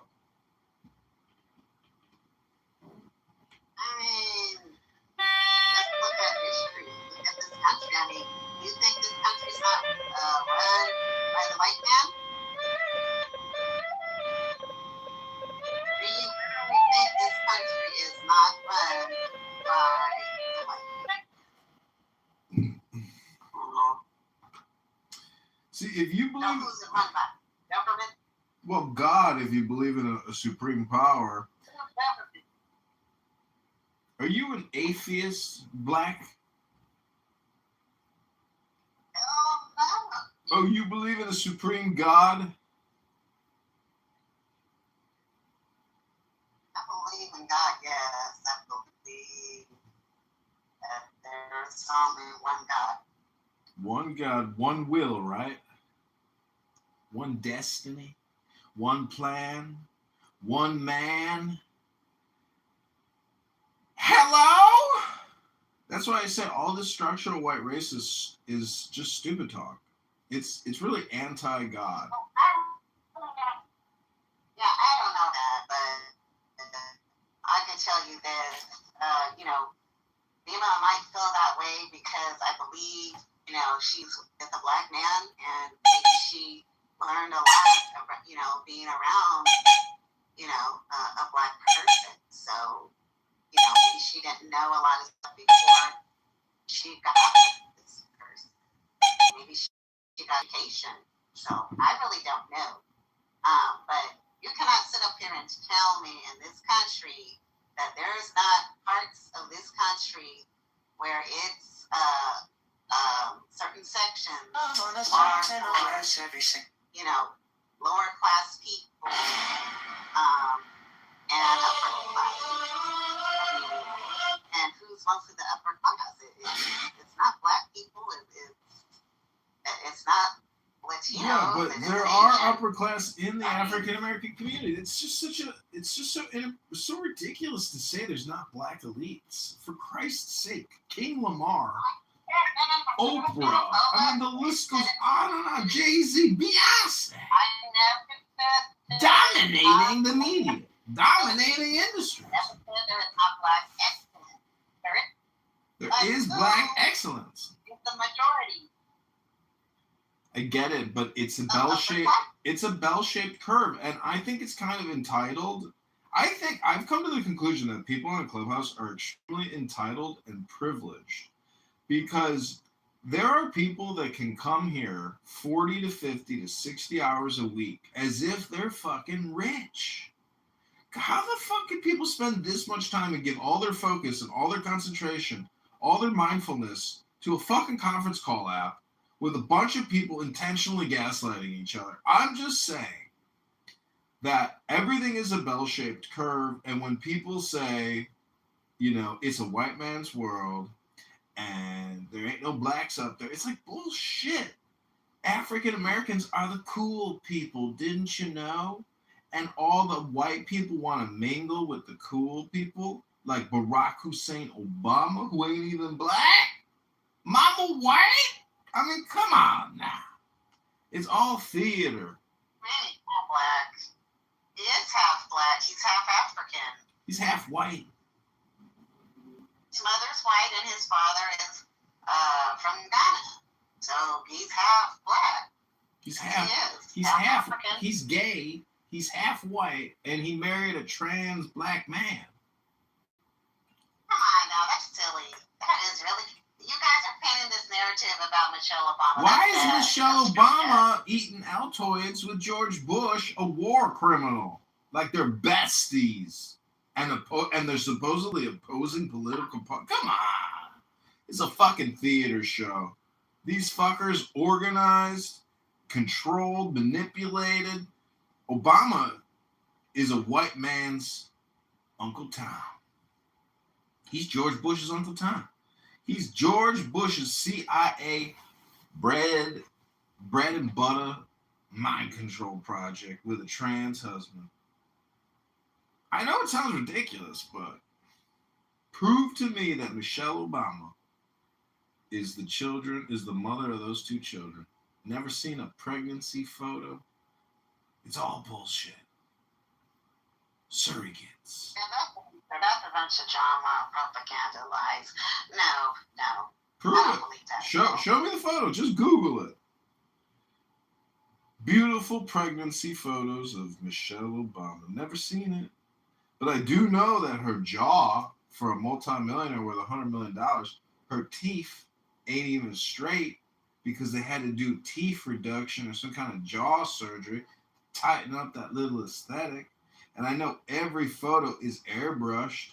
All those glamour shots, the perfect family while he's waging war in 10 Muslim countries in the Middle East as the president, dropping more bombs than all of World War II combined. The man is a war criminal and a vaccine criminal. He's the biggest slut, whore, demon prostitute we've ever had in the Oval Office. He should have been wearing a jacket that said Pfizer, Moderna, J&J, AstraZeneca, Northrop Grumman, Lockheed Martin, Advanced Defense Material. Like, the guy is worth almost $1 billion now. His facility is worth $1 billion. The man is a fucking business genius. No doubt about it. But he's not in love with that man, Michael. You can see in the photos, there is something off about Michelle. And we live in an LGBTQIA plus world where trans is everywhere. The governors are trans. The congresswomen's are trans. The military generals are trans. And you mean to tell me that the CIA, the biggest organization on the planet with $100 billion a year operating budget, ain't going to squeak out a trans, first lady? Come on! That's what's happening here. I rest my case.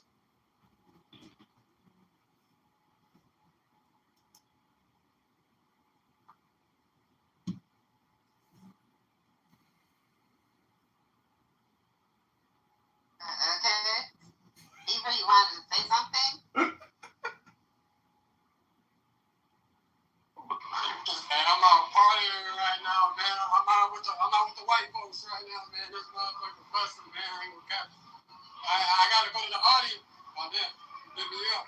I can't say too much right now because I'm out. But when I get to the crib, it's busting.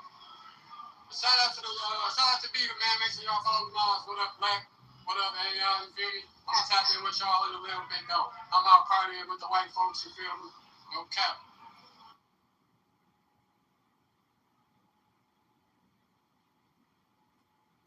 You see that, Black? Timothy is celebrating in a structural white racist society, but he's having a good time. He ain't being oppressed. He ain't being redlined at the bar. It's a myth that racism is an epidemic, an endemic. Bro, I'm not your bro, Black. My name is Ein. You can address me as my profile name, but I ain't your bro, Black. Address me as I would like to be addressed, which is Ein. Is that okay, Black? I ain't your bro.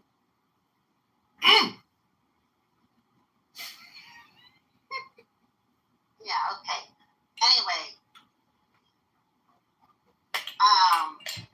as I was saying, I go to work, I'm around white people, I'm not oppressed at work, even though I do believe certain areas, there is biases, but, I'm around white people all the time. Am I oppressed at work? No. But I'm not going to sit up here and deny that there's not issues in this world. So, you can, but I'm not. A big rush. Powerful rush. Well, you're putting words in my mouth that I didn't say, and I think everybody can obviously admit that there are issues in our society, in our government, on the world at large. So I'm just trying to put forward a positive, optimistic, neuro-linguistic program that helps people along their way. Because I ain't got all day to argue with you. You angry. I'm happy. Leave me alone. Yeah, I heard you earlier. You're just trying to downplay. You're talking about the master. When he owned slaves, he made sure that they had to be taken care of.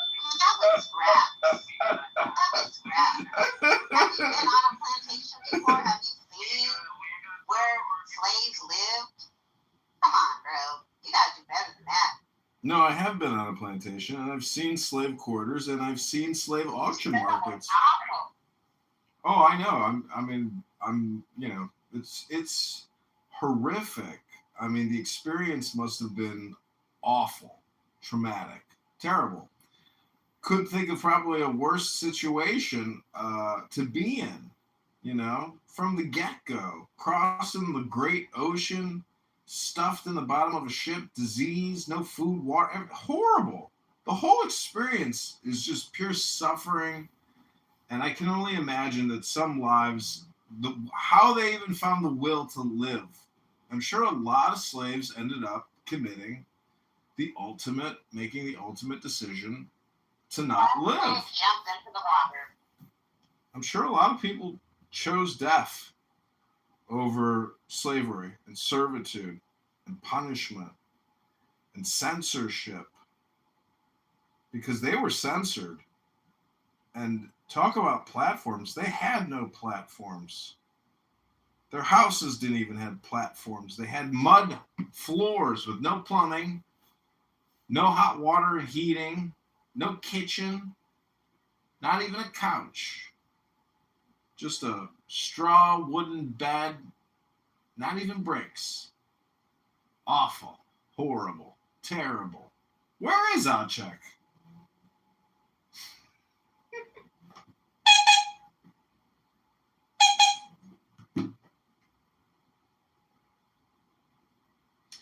So, Black, are you in the know about Nolan Wells? The boater? Yeah, I know about Nolan Wells. Yeah, what about him? Do you suspect foul play?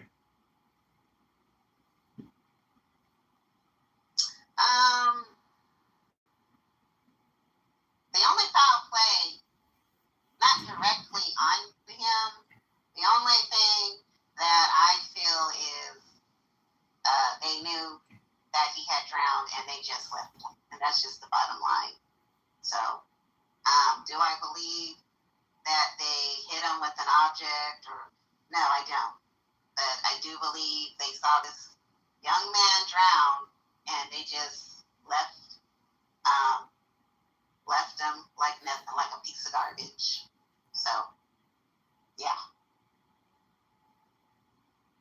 Well, to say that they thought he was a piece of garbage is really insensitive and lacking, I think, in awareness or context. Because I've seen video.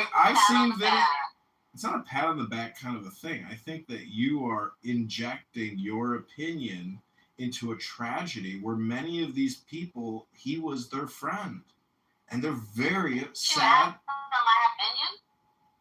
Yeah, but I think your opinion's way the fuck off. Because no, it's not. It actually isn't. Well, okay. The reason I just told you I don't believe that they, put hands on him or anything like that. I heard However, you. they left. I know, but if your claim is that they saw him drowned, and let's say they did. Okay, but you're also implying that they couldn't retrieve the body, or they decided to just leave it. But when you're dead, and the fact is they didn't kill this kid. And as I was talking to Beaver earlier, I used to have a boat, and I have more boating experience maybe than others, and I follow the news. And in Chicago, we have what's called the playpen, where there's a lot of boats. So that means a lot of accidents, horrible accidents, because you're dealing with power motors, huge machinery, high speeds. And so, I guess I won't continue speaking because I hate being redundant.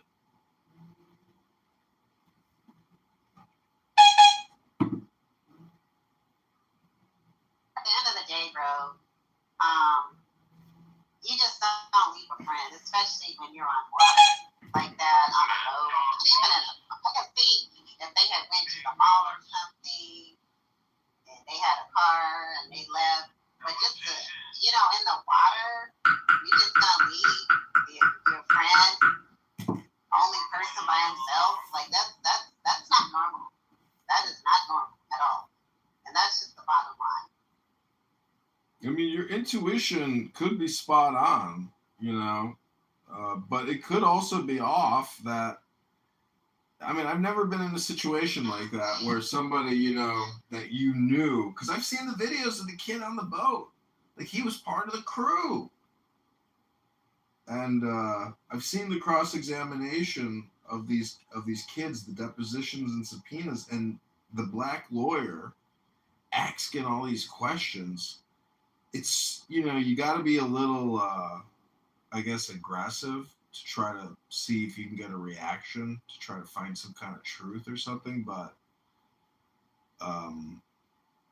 it's my opinion that this topic is very much like Carmelo Anthony, where black fragility is really what's at stake here. And this poor kid's death is being used for political communication to kick a dead horse for no other reason than lack of creativity, lack of focus, lack of concentration, and the mythology of structural white racism, and using this poor kid as a piece of evidence in a non-existent court case for lonely bored people to continue to spam the internet with their bullshit. Hello.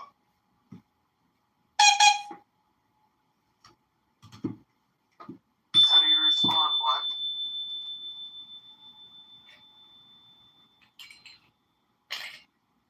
I don't know what to say. It's in and out. She don't even know what to say.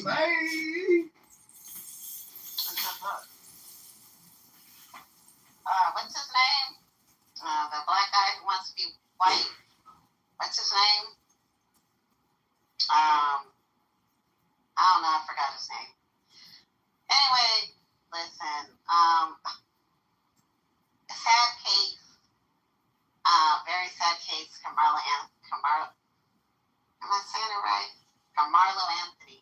Sad case. Very sad. It's very sad when, people pass. It is. And at such a young age, sometimes our choices put us in bad situations. Like, again, and I'm just gonna say this again. You're on a boat with a group of friends, partying, whatever you're doing. You cannot tell me that out of all those people, he's the only one left behind. Okay, that something doesn't add up with that. He's the only one, nobody else left with him. He's just by himself. Something's not right there. So, it is what it is. It's sad. I hope they find the truth of what happened to him. He does deserve justice. Those are not friends because nobody should be leaving anybody behind. I don't care if he wanted to stay, then some of them should have stayed there with him. You don't just leave off of a boat and go somewhere else or whatever, go home or whatever the hell they were doing. Have you ever been on a boat? There's a lot of mosquitoes and a lot of spiders. What? Big rush. What'd you say? I said, if you ever been on a boat, there's a lot of mosquitoes and a lot of spiders. Okay. So what do you think? That could have been one of the determining factors why they decided to head back to port, to the dock, because they were like, fuck it, let's get out of here. There's a lot of mosquitoes, and I'm getting bit up. Fuck. And there's a lot of spiders over here. Fuck, let's go! Okay, well, I thought the boat ride was pretty long, so if they knew all that, why even get into the boat?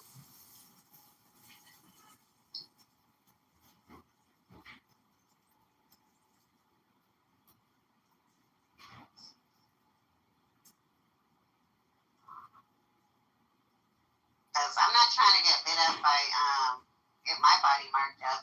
I know with Caucasian people, when they get bit up, because one of my friends, their body turns red. Me, I got all kind of dark spots on my body when I've been bitten. So I wouldn't want that to happen to me. We just stay off the boat and play in the water and sand.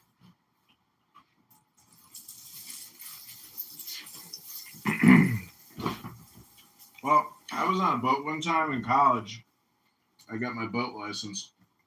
I took out a boat with two friends of mine to go water skiing, and the water was ice cold.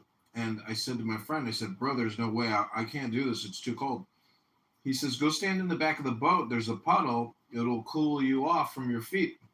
I'm standing in the water in the boat. I'm like, yeah, maybe this will work.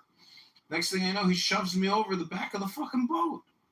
So friends fuck around on boats, and people get clipped, I got a bunch of friends, and, I mean, in hindsight, they're kind of assholes. They weren't necessarily looking out for me. They were kind of like parasitically using me to have a good time, and I suffered the consequences of the fake friendship. And I think that that's what could have maybe happened to this young man.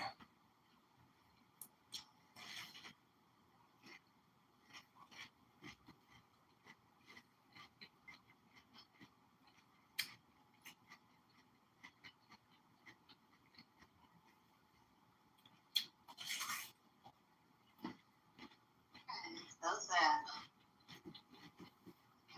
Matt, I didn't see you come in. What's wrong with this app? A little black girl. What's the latest and greatest on that cake? Nothing. The room was running on fumes. So I changed it to recommendations.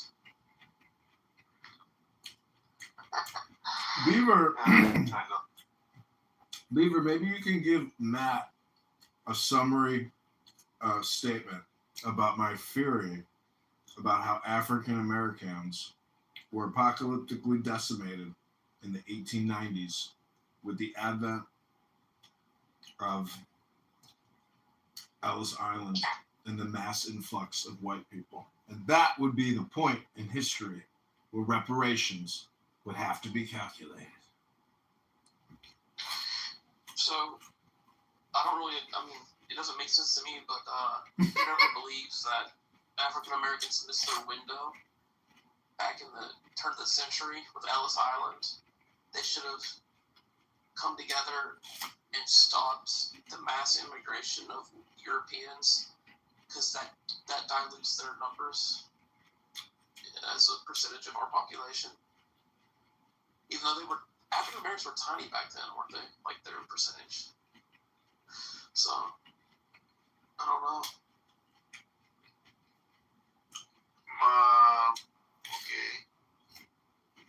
So basically, prevent other people from coming in, so it would dilute their numbers, essentially, right? Okay.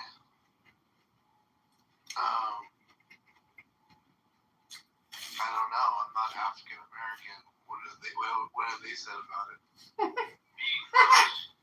I don't think Black understood it either.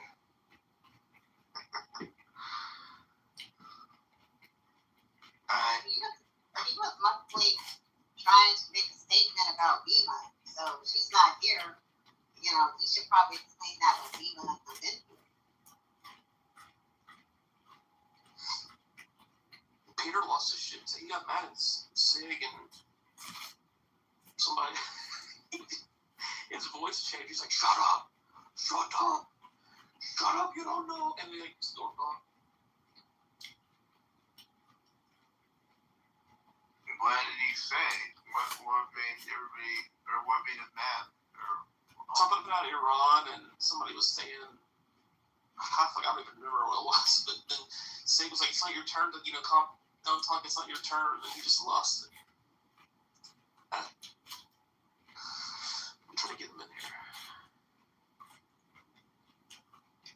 I just don't get why all these people they're just so convinced, or it's like they want it to be a murder. They want this kid, Noah Wells, to have been killed. It's like they're trying to manifest a murder out of nothing.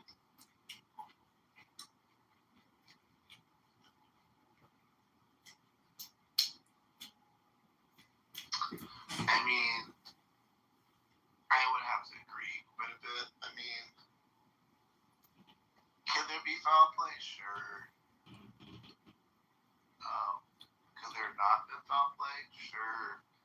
We just gotta wait and see. I mean, from all that I've read the last little bit, I don't think anything went wrong in terms of anybody plotting to get him. But maybe I'm wrong. Maybe there's somebody out there that knows something about like the evil plot to kill him or something. I don't know, but I don't know. Like, I agree. I don't know. I mean, anything's possible. I'm not willing to just discard it, but man, those people were pretty dumb to plot to kill this kid on such a busy holiday. I don't know. Maybe, I don't know. I don't know. Well, the 20 Americans that have died in this conflict with Iran, that's real. The hundreds of Americans that have been injured in the war with Iran, that's real. The 5,000 dead IRGC commanders, that's real. But this kid drowning is not necessarily from targeted assassination or coordinated murder or RICO. Oh, we got Tiger here. Maybe Tiger can help us. Tiger, we're talking about this young African American. Kitover, you're a fucking retard. I'm not that interested. Okay, so you're just kind of dismissing him. Like what happened to him was just like nothing. Well, we're here talking like privileged, entitled people who are alive. Talking about a young man who died having a good time on a boat. He could have died in worse ways. He could have been born Chinese with a micro penis like Tiger, who goes into Gary Bumgarden's newsroom and starts saying anti-Semitic Jew hate remarks. What a racist and a bigot and a xenophobe and an anti-Semite. Shame on you, Tiger. And whoever your girlfriends are, I'm sure they're disappointed when they see a Tic Tac in between your yellow thighs. I rest my case. Wow. Mary, come on up. Exactly. That's the power of the take back with Rush.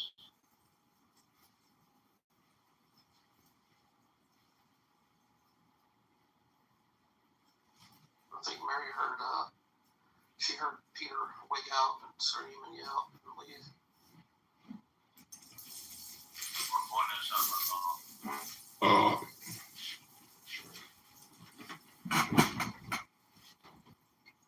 Tiger. I don't understand why none of them know what happened. You just stay behind. That's it. They don't know nothing. They have no clue. All those people have no clue. You just stay behind. That's it. That's ludicrous. He probably drowned and nobody saw it happen, and then they left because they thought he was going with somebody else, and no one saw his body get washed away. Yeah, I do believe he drowned, and I do believe they saw him drown. So you don't think he got lynched? I didn't come out my mouth. No, I'm just like, so Not you don't think come he got out my lynched? mouth. I think there could be some truth to what Black is saying.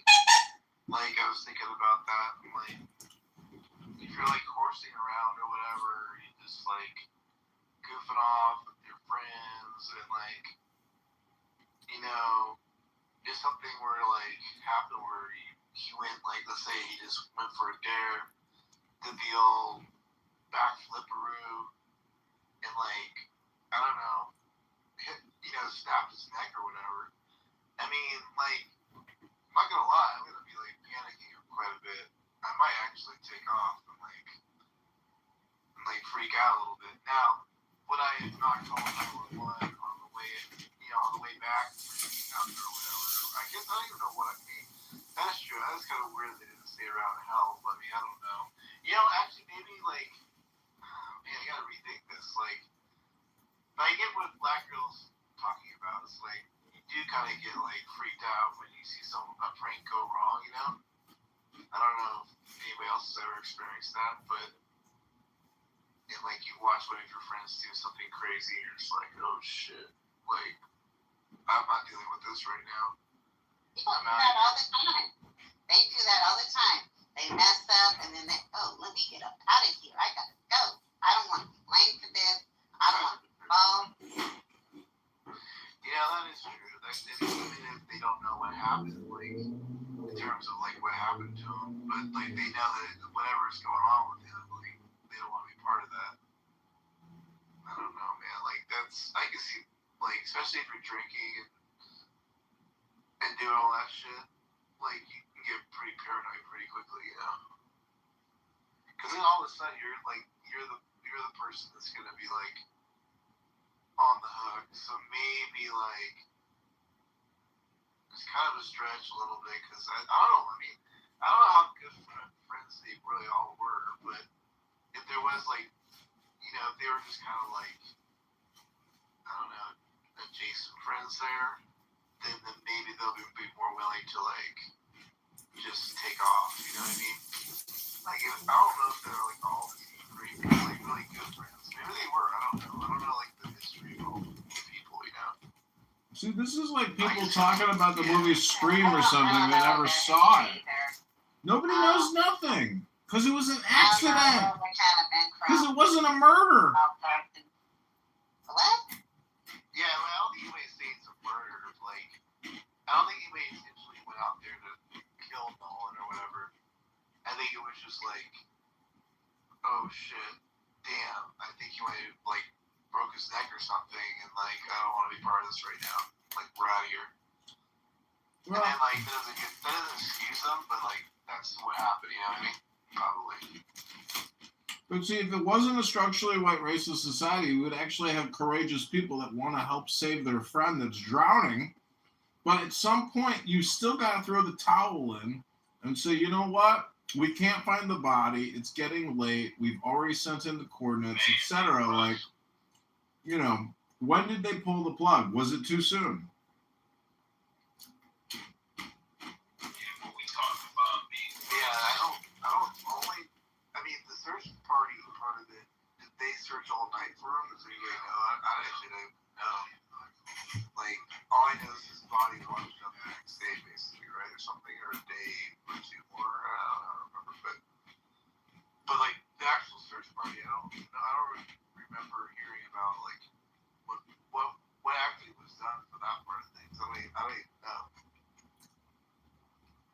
Yeah, I don't know either. I don't think.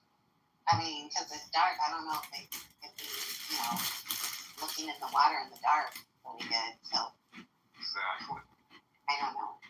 Yeah, absolutely. They got flashlights. You hear those things called flashlights? You get in a fucking boat with flashlights and you go try to find somebody who's trying to stay alive. Yeah. Case is pretty strange though. But again, I don't think he like intentionally went out to murder. Was there like, what's the word I'm looking for? Goofing off, doing things that like authority shouldn't know that you're doing, aka drinking, aka drugs. Drugs isn't just weed or whatever, but I'm just saying, and all that kind of stuff. Sure, why not? So, like, nobody wants to have that put on them either. That's the other part of it. Can I just quote Marshall Rankin and say, you're off topic? You're off topic. Get back on topic. Reparations. We've moved past the boat. We've moved past the loss of this innocent young man's life. And we have Tiger on stage, a well-known communist Chinese Chi-Com who comes here and says slanderous, libelous, defamatory, anti-Semitic, Jew-hate rhetoric in the Gary Bumgarner News Hour. How do you plead, Tiger, small dick Chinaman? If you read enough of the Jewish parts, like Kitover gets to survive so long, I think the world is too kind to retards like him. There needs to be more evolution pressure so that low IQ like him gets to get off earlier. Tigers. I sure hope you fail to reproduce for the purity of the future of the human survival. Tiger, he replaced John for Nolan. Is that what you're saying? Like, you would have rather that Kitover be the person that died? I mean, I don't think it's talking previously. I just hope it doesn't make him children. No, reproducing. Okay. That's typical eugenic talk from a Chi-Com.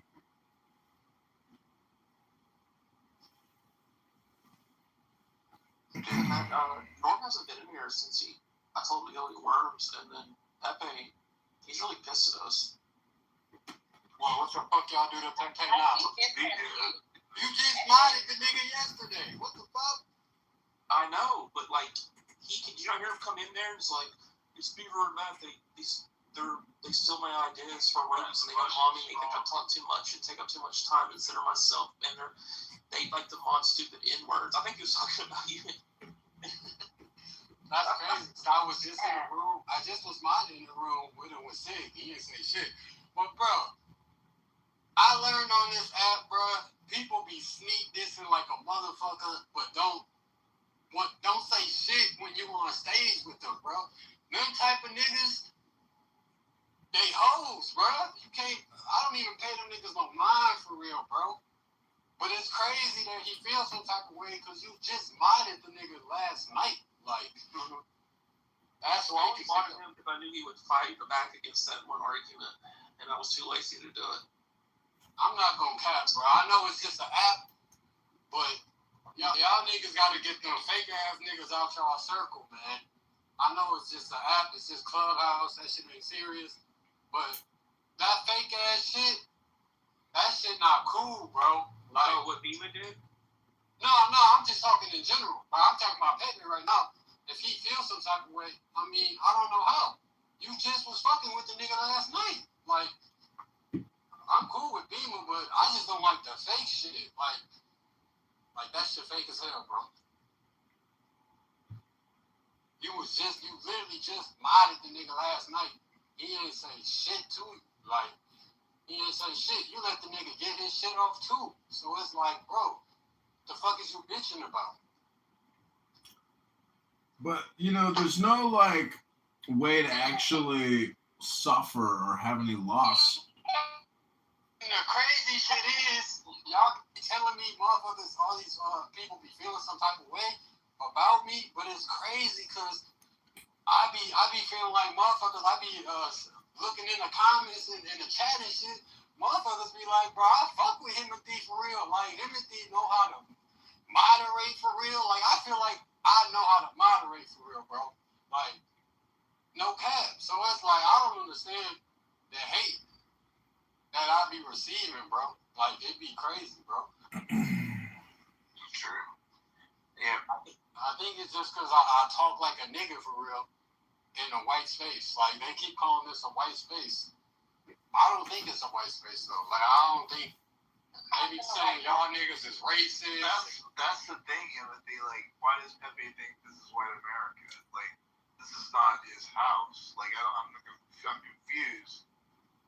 Like, as far as I know, it's called the President Trump house, and he has a house called White America. So I'm not entirely sure why he's confusing the two. I don't get it, you know? Facts, bro. Honestly, it's gonna y'all niggas. Yeah, we bought it together. Y'all niggas been rocking with him for so long, even in the White America house. So it's like he kind of damn near feel like y'all don't owe him this shit, but it's just like that's what it's coming off as. Like shit, nigga, y'all owe me this shit for real. Like shit weird. No, it is a bit. I mean, admitted he said that. I mean, he's like, I always, bought you in White America. Why aren't you buying me anymore? Blah, blah, blah. It's like, well, we kind of run things a little differently. And plus, like I said, I've said this plenty of times. It depends on who's running the room. Like, Beaver will mod whoever he mods, and then, like, I'll mod whoever I mod.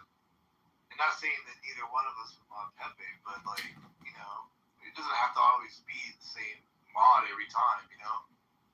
Thanks. That's what I was saying the other day when we was talking about that moderator shit, bro. Like, people take that shit to heart for real. Like, if y'all didn't mind me, I wouldn't give a fuck. I would still support y'all. I would still pull up in the room. It ain't nothing, bro. Like, but people really take that shit to the heart, bro. And that shit is weird. But I fuck with y'all for real, so I'll go to war for y'all on this app, if that makes sense. But y'all just got a lot of fake ass people around y'all, bro. That shit not cool for real. I call that shit out for what it is. That shit weird. I don't think I'm wrong to say that, you know, when certain people come into a room and they literally speak for 2 hours and nobody really gets a chance to get in, that's pretty disrespectful, you know what I mean? Like, and that's the only room that they will do it in. They'll Exactly. Yeah. I'm like, it sounds like a little bit of envy, man. That y'all niggas damn near overlap that nigga for real. Like, you don't need white America no more. You got your own shit. And it's like, damn, like, he probably like, damn, I'm out of these niggas in white America. You wouldn't have no platform without me type shit. That's how he probably feel for real. Pepe is really PG-13 rated R. There are other people who go into NC-17 and X-rated, like Rich. Pepe doesn't necessarily trigger hate speech, abuse, or harassment of protected classes. He's kind of careful about what he says. That's a lie. That's cat, bro. Like, don't get me wrong. He called me a nigger. Do you understand that? He called me a nigger. See, the thing with Pepe, he knows how how a black to man stand up for me in that space. He disrespected me to the fullest.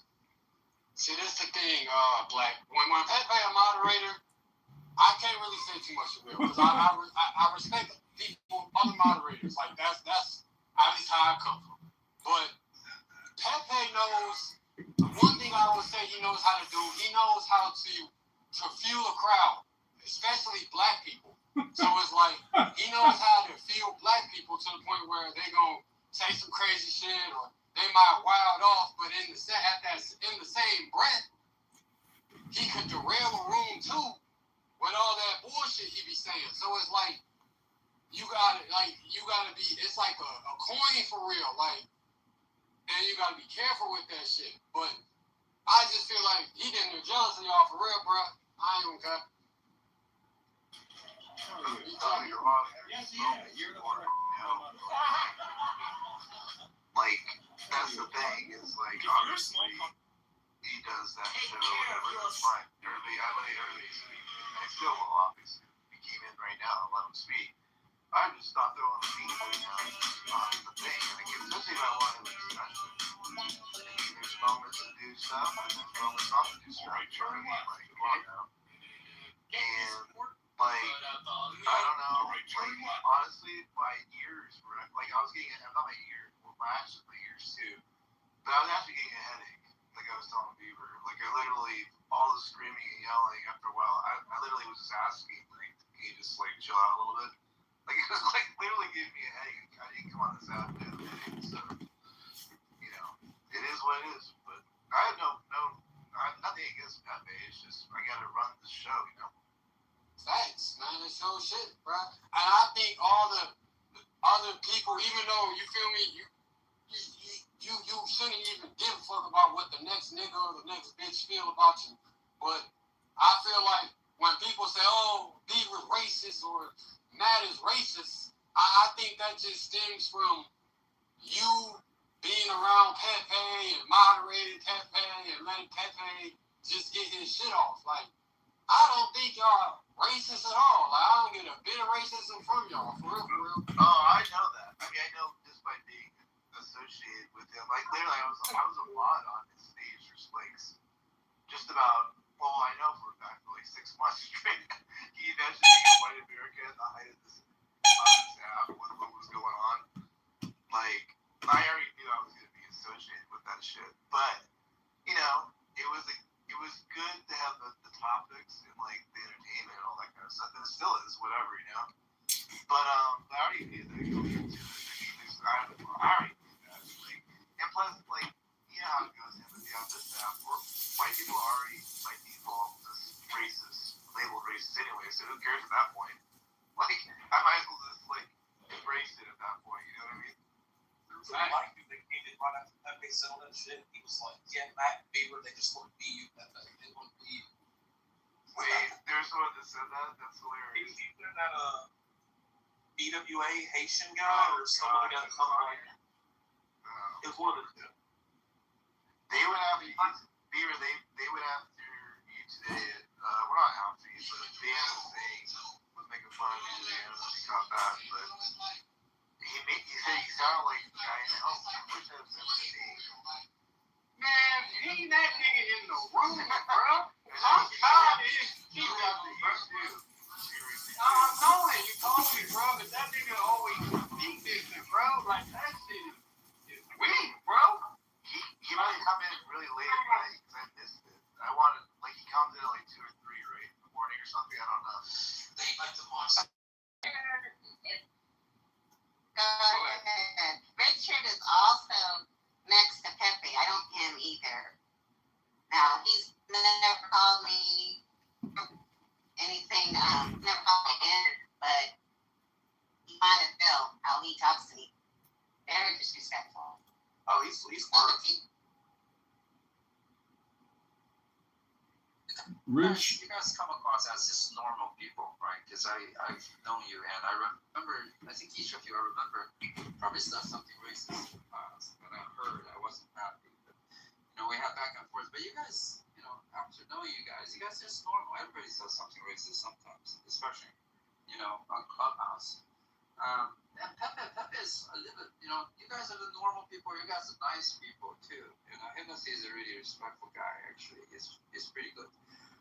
But then you get Pepe, right? Pepe is like, I sort of understand him, but he's kind of overboard that he has to get a high out of getting controversy in the room and say something that he knows is going to have backlash, and he enjoys, you know, engaging with that.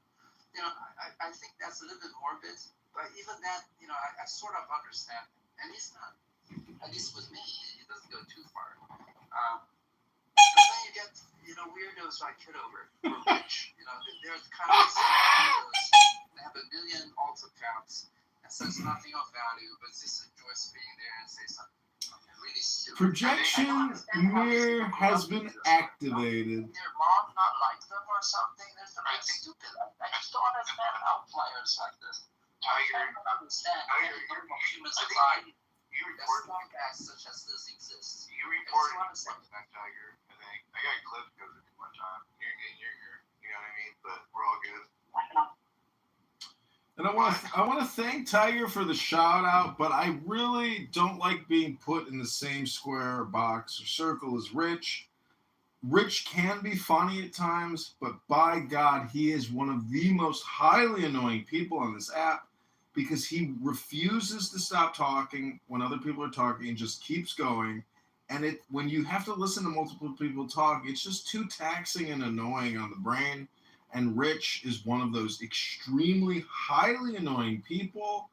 And I'll be honest with you, like, if I knew him in the real world, I wouldn't want to know him in the real world. I wouldn't want to communicate with him in the real world. I wouldn't want to hang out with him in the real world. And that's just me. But Tiger here, for him to say that I am one of those types of retards like Rich, I have to push back and say I am my own special, unique retard faggot, unlike that faggot retard. I am complete. I just don't waste my time categorizing different kinds of shit, You believe in a universal turd. I got it. But that's your projection. That's you, China Tiger.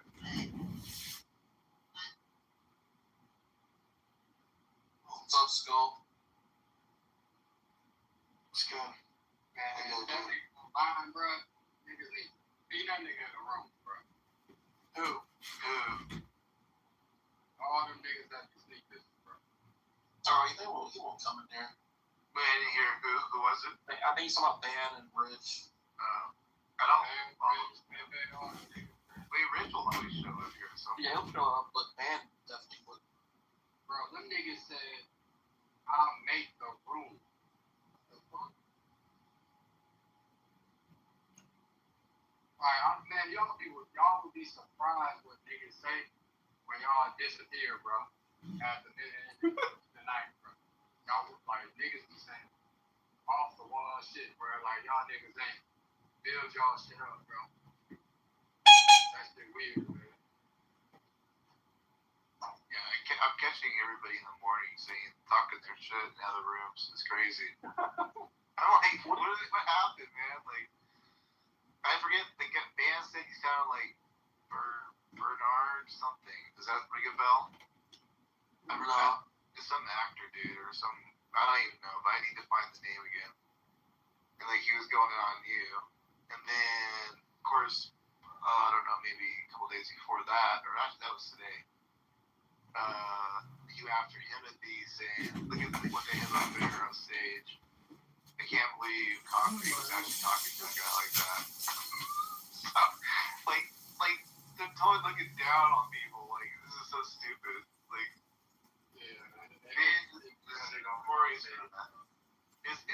it's his MO. Like, man is always about being above everybody else. So it's he don't. Yeah. He said Mark sounded like somebody one time. I didn't even understand this reference. Did you heard him mention who you thought you sound like? No, like one time he said he's like Matt Cole sounds like. Yeah. I didn't even know what he meant. Yeah, no, I didn't know what he's talking about. Of course, he did it purposely because they were supposed to sound like we don't know anything. You know what I mean? By not knowing who that is, you know. But like, yeah, I don't know. Like, it's just it's fitting. I'm not surprised. What's up with BD though, man? How the fuck y'all know? Like, how y'all know BD? Are y'all BD like? She was blowing me up last night. She said you kicked her out. That bitch is just going too much, bro. She popping out. Oh, I know. She gets out of control. She can. I think. Oh, this is Madden Beaver's house. Like, I'm gonna go tell Madden Beaver, like, Is that Gigi? Yeah. Wait, so people don't know how hard it is to run a room. Like, I don't even think people understand. Like, I don't think anybody on the stage that I'm looking here has ever run a room. Try doing it one night and let us know how it goes. Like, honestly, like, you really can't talk much shit about people who are run rooms. That's where I'm at, you know. Yeah, and then you, Kitover said Brad's last name, and I was getting ready to boot him, but Brad beat me to it in my back channel. He's like, we're going to allow doxing. Oh, no, not that again. Like, similar to the mountain one that we had a couple months ago. Well, it was just, he just mentioned his last Yeah, name. it's similar, like, it's very similar. Like, because that's what that was all about. That was going on there. It was good. And then he did, and then, like, yeah, I don't know, everybody's, you have to please so many people, you know what I mean? Everybody sits so, like, around each other so much. They all have personal issues, so you're having to hit all those different angles, you know, now. And then somebody messaged me that they were mad Beam had her mod badge, and they wanted a mod badge. Who's that? You want to they were not really, you know. I'll tell you the back channel. Okay. I had that. I had everything that you mentioned before. Let's see, I had, well, I mean, I shouldn't mention any names, because they are private back channel, never mind.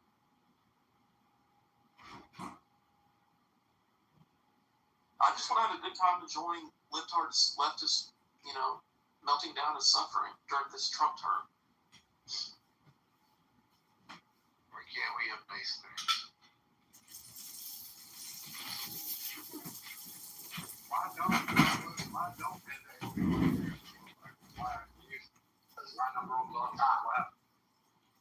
See, the fact that we have 40 trillion in debt and China carries like 10 trillion plus of ours, it's just dilution. Just like market cap equity, where if a corporation issues more shares, it dilutes all the pre-existing shareholders' positions. So that's why if we keep printing debt and we use it wisely, we can just dilute the Chinese debt that we owe.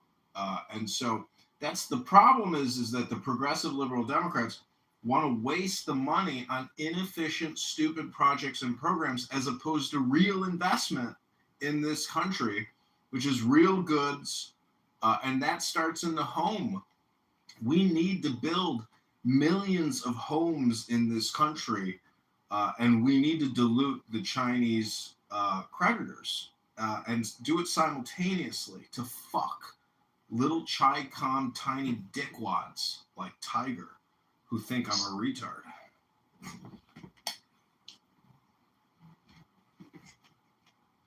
If you actually understood the economy, I wouldn't call it a retard. But you didn't.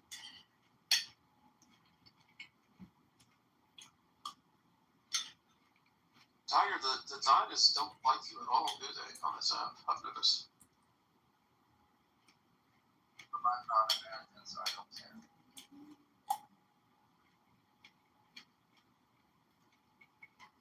Yeah, I think they got this thing on the app where if you're not American, your voice don't matter for real, which is crazy as fuck. I've never understood that. I always want to hear what people think. Yeah, I actually think you guys shouldn't care either. You know, as Americans, they hurt you the most, yet you are so afraid of them. I don't understand this.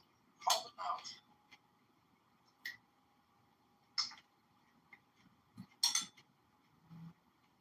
Call them out. You don't understand economics. As if Tiger is like the creator of the universe or something. This fucking little Chi-Com tiny dick faggot knows everything. I had so much fun hearing Brad rip your ass apart, Tiger. What's it like in the real world being such an effeminate little faggot? I mean, do you tell people that you're cool and you use a social audio clubhouse app to like voice your opinions? I don't need to take it from Brad. It's not my thing.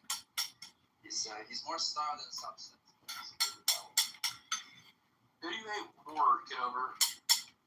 Marshall Stinkin' Rankin or Tiger? Oh, Marshall for sure. What about Marshall or Pepe? Marshall for sure, because Marshall kicks me from rooms as if he's like the fucking, clubhouse police or something. It's so fucking annoying. But he got called out so bad by Smurf. He was like, shut your fucking hole, Marshall. You kicked me from rooms, you fucking faggot pussy. I was like, yeah.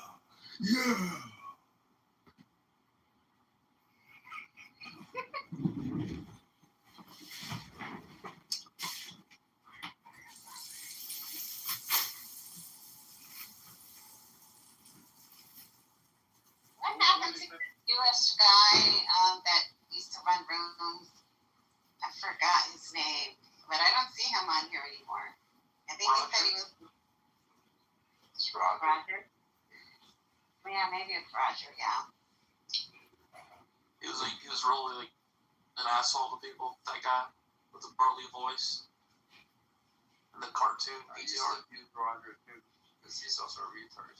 He's one of those libertarian retards. Yeah, I can't stand fence sitters, especially during the elections.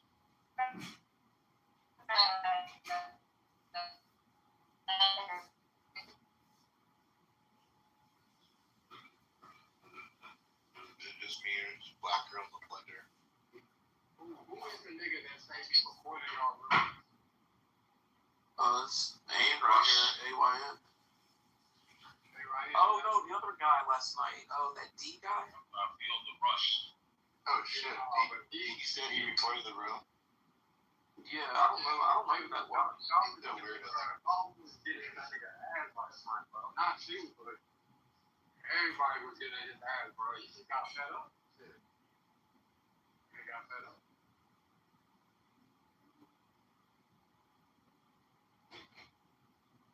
But he fuck with President Trump out for the most part. That nigga he be in here all the time, bro. Shit, for a few hours too. He was in another space for a couple hours too, so I'm not surprised he was here for a bit.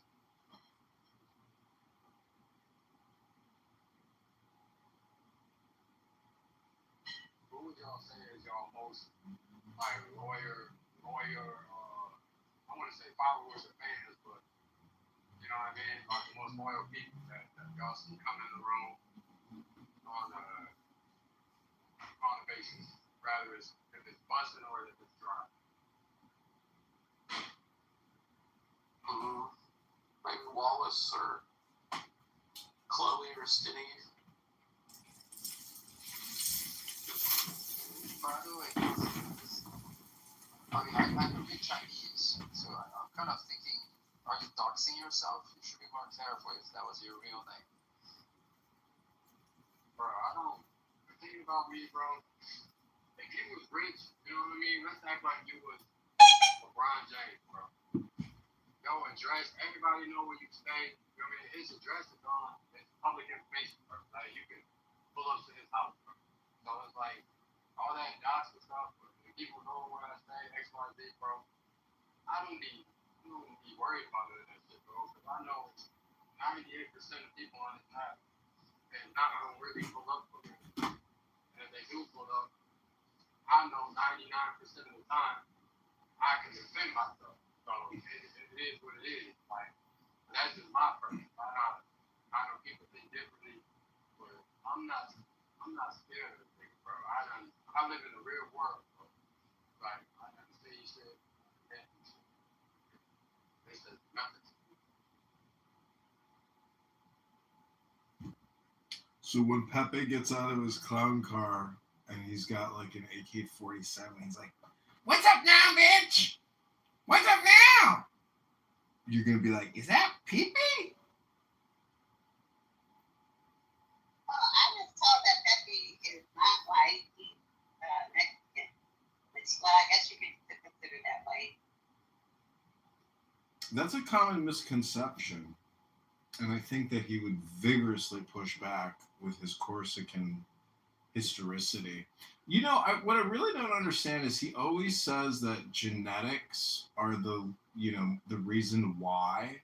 And I just do not like that as a response, as if some kind of genetic herd is the reason for X, Y, and Z.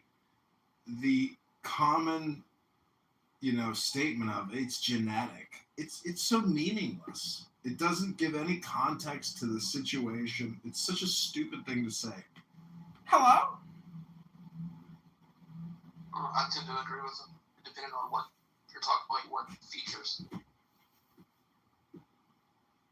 But see, when you just say genetic, you're just talking about DNA, but that doesn't take in all the conditioning and environmental factors with regards to the genetic. That's why I say it's so meaningless, because culture, language, etc., and how that interacts with genetic. Dude, genetics are like identical, universal. So it doesn't mean anything when he says it. It's stupid. And it's basically, you're just taking a trope or some type of stereotype and attributing it to the term genetic. It doesn't mean anything. Hello? I disagree. I think there's environment and then there's nature. Both matter. I get it, but they're inseparable. But that's the myth of polar. It's a myth.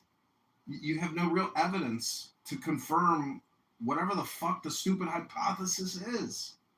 Hello? Well, you can never prove it. Yeah, you can never prove it 100%. You can only deduce that it's the truth.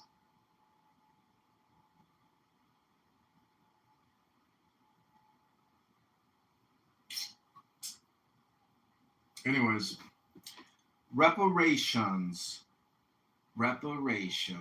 We've discussed the class action versus the individual suit, the 1890 class action opportunity for people to sign up with Mr. Financial. As a former Treasury employee, there is an annual event that the IRS puts on called Taxpayer Appreciation Day. And what they do is they open up the offices, and guess which demographic surrounds the office begging for help? Well, it ain't the white demographic. It's the blacks of America. Surround every major IRS office in this country, and they try to come back into compliance because they have the attitude that I ain't got to file annually. And what the fuck I gotta pay this shit for?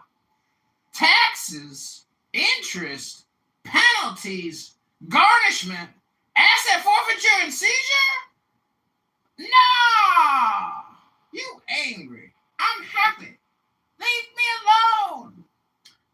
So what I'm trying to say is that we already have reparations. We already have entitlements. We already have privileges. We already have permanent housing. We have generational housing. We have generational welfare. And just go to the sub-Saharan Africa where people are living in mud huts and fucking wooden stick tents. Got nothing. Where they're dying of starvation. They live in the mud huts because of America and Europe, bitch. American mud huts because of America, bitch. I ain't your bitch. I ain't your bitch. I ain't your bitch. You angry. You angry. I'm happy. Can you hear me? Yeah, what is it? Yeah. So if that's the case, then why does this country have so much homelessness? Okay?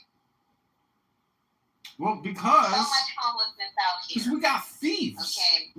We got criminals looting billions of dollars from these NGOs and the government, paying their salaries. They're not using the money to build affordable housing. You should be able to build a fucking 1-bedroom or a studio. You in the Matrix, Black. What I'm saying is tiny home villages for $8,000 a pop with a motherfucking air conditioner, a refrigerator, and a hole to take a shit in. It's possible to alleviate the homeless crisis and organize these homeless motherfuckers that are ruining America. Hello? We send more money to Israel than we do to homeless veterans here in America. Fuck you, bitch. Fuck you, bitch, N-word. Listen, I am a veteran. And I have almost been homeless. I am too, and I bet you weren't combat. And I bet you I went to the VA and I said, I'm about to be. How did I know? I don't know. You just called me a bitch-ass faggot, N-word. So let me finish my point. Is that if you are about to be homeless, you ain't just going to get some voucher like, here's the money, have yourself a good life in your new apartment that we will pay for every month. No. You're going to have to go live in a shelter with homeless people and bedbugs for a year. And then the VA will say, well, you done lived in the shelter for a year. Here's your HUD housing voucher. Enjoy your new life in your one bedroom for $1,400 a month that taxpayers will pay for you, and we will take from other people and give to you to sacrifice others for yourself. I rest my case. Bitch ass faggot N-word.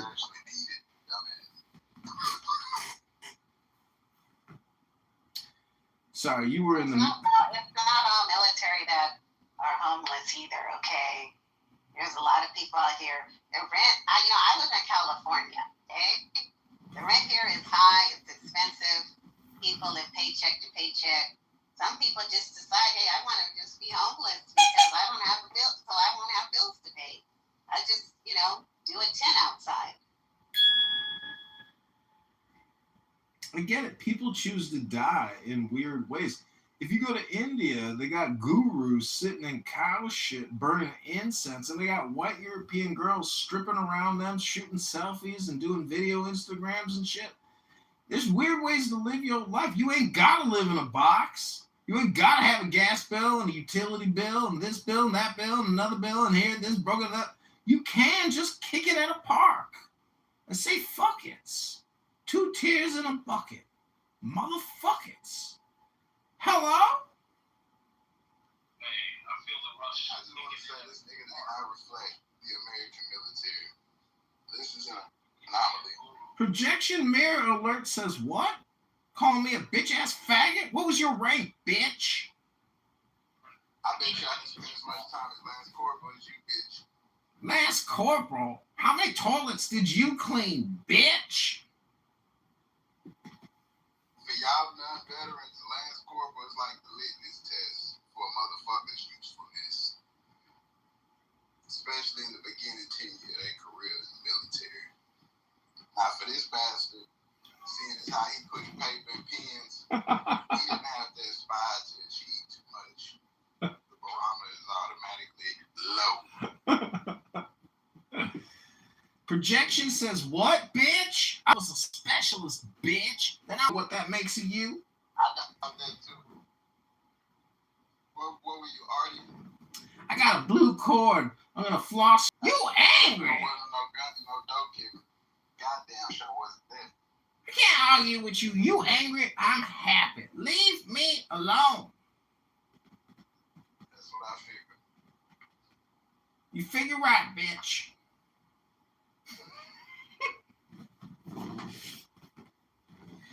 So, if you believe in reparations, well, get in line, motherfucker, because you probably got tax liabilities you still haven't been paying yet. That's why I was talking about the Taxpayer Compliance Day. When every African American in America that had done file no taxes for 10, 20 fucking years is like, you just stole my checking account. You just garnished my wages, motherfucker. And I'm here to seek redress on behalf of my government for my lack of compliance and work ethic. Because I got no work ethic and I don't file my taxes, so I'm here for a little reparation. Reparation comes in many forms of factors on behalf of Uncle Samite. And not every program and project which is saying that we need appropriations for reparations.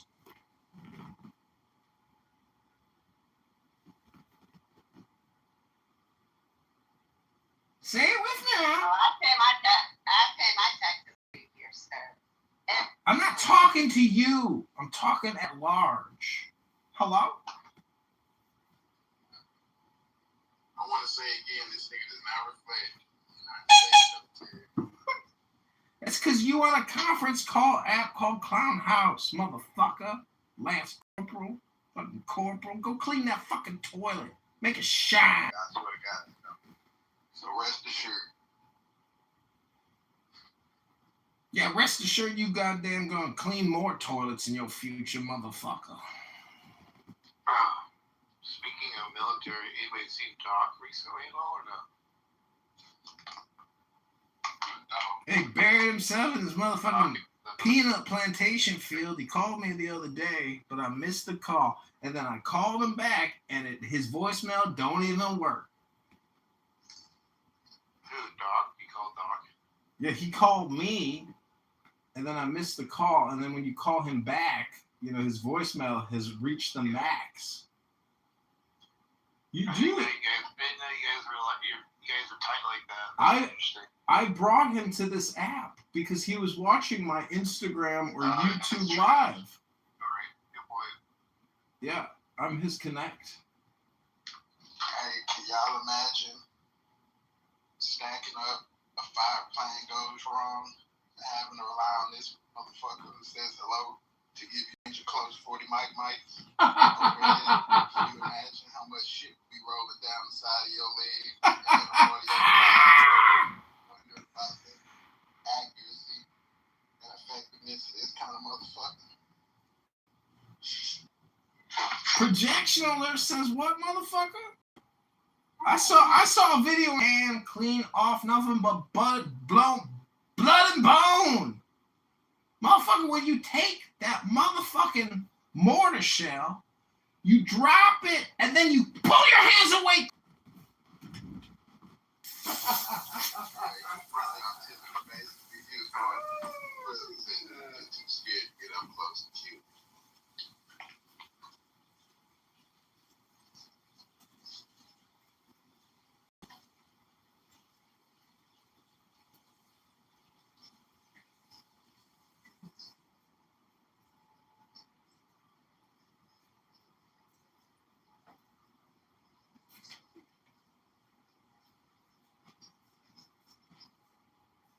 And you got this. You keep this shit up. I'm gonna find out your Benny was. Okay, I'm gonna get him to come on and talk back. This is embarrassing. This gotta stop. Specifically, that hello shit that you do at the end of your sentences. That's borderline homosexual. You gotta shut that down.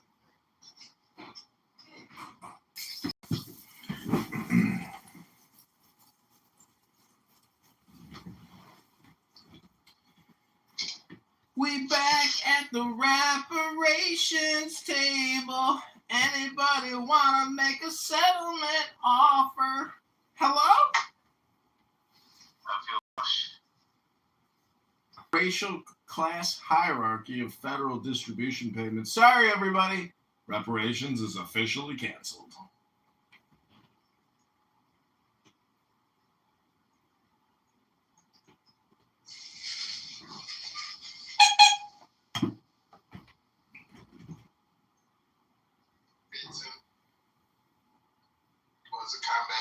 Steven? You old Steven? Steven Fitson, he was a combat medic. He was Did you know Pat Tillman?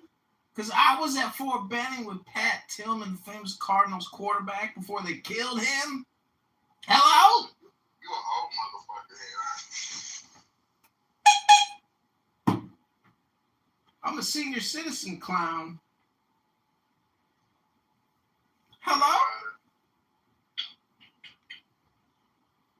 Let me see. You ever hear of a guy named Jack Powers? Did you ever hear of a guy named Jackoff? No, motherfucker. These are like random names. What, do we go to high school together? Come on, bro. It's a motherfucking random conference call happening in a random ass motherfucking President Trump room. Bravo.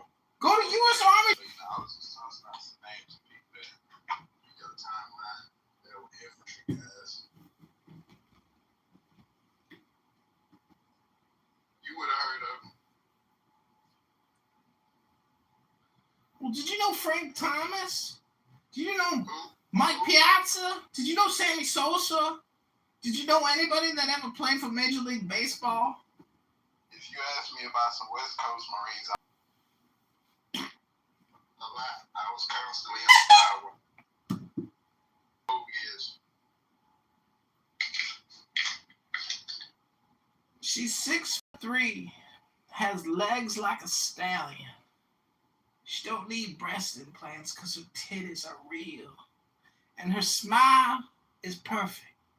And her hair... 100% disability. I just can smell it. Go ahead. I'm sorry. I didn't mean to interrupt. I know you can 100% disability. Well, you're making an assumption. No, You're making an assumption.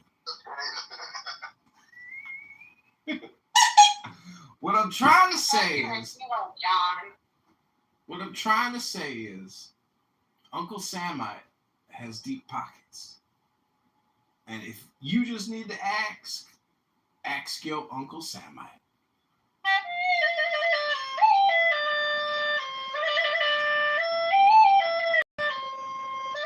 Some of y'all taxpayers to know y'all are paying for this motherfucker. All of his drug habits. Mental.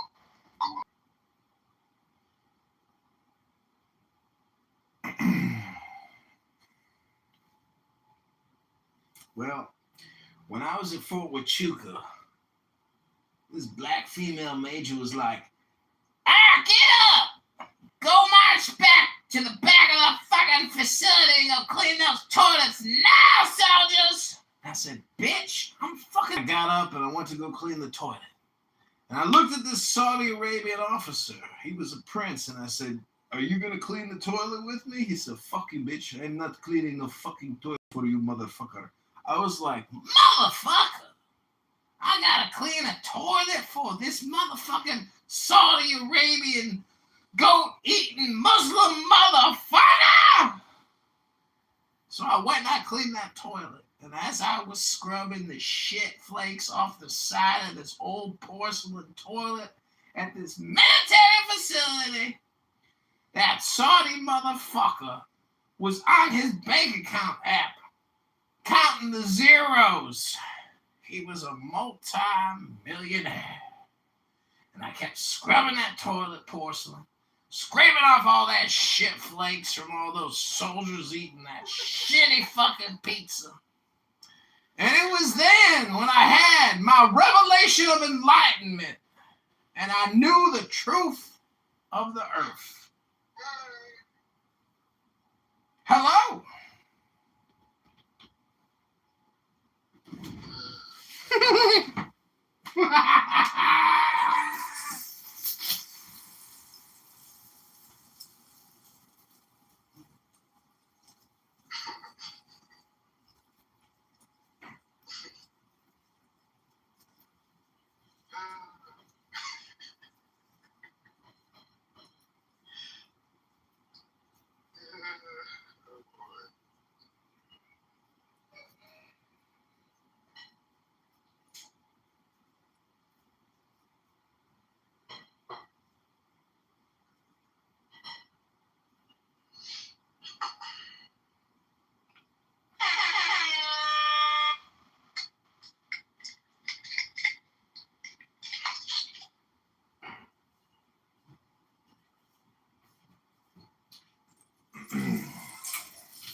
I think it was a play on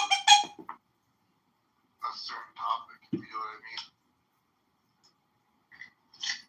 See, if the African American community wants reparations to be paid, well, Clown House could be the future platform of supposed reparations. Because they got the gold coin platform transfer system. And if we just supersede the government, come together. Because if every white person is a part of a structural white racist society, anytime white people get together, it's a meeting of structural white racists. And so it's unbecoming for new anti-structural white racists to create a platform and a financial reparations system outside of the white structural racist society. And that's why clown.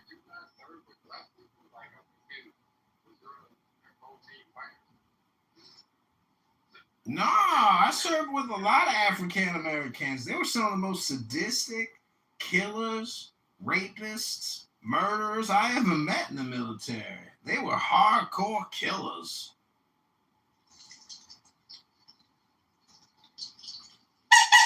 You didn't really answer his question. Did you serve with Yeah, I served with African Americans, young people, young women, young men. Didn't matter. Any shape, color, size. You served Prize Incorporated business, where I live stream faggot, retard faggots, 40 hours a week on cloud. Candidate school. This ain't a deployment, motherfucker. This ain't even a National Guard drill weekend. This is Clown House President Trump room. How do we fix this? I wonder. We talk. How many mentally ill people do we have out there? If I'm any indicator, it's a good guess that there are hundreds of millions of faggot retards just like me. Even worse off, because they can't even fucking admit that they're a retard faggot. Like Pepe, so unaware of himself. He's like a wind-up toy box of racism and low IQ stupidity. A box or a stew of hate, of bigotry, of stereotypes. A retard. Brother Pepe.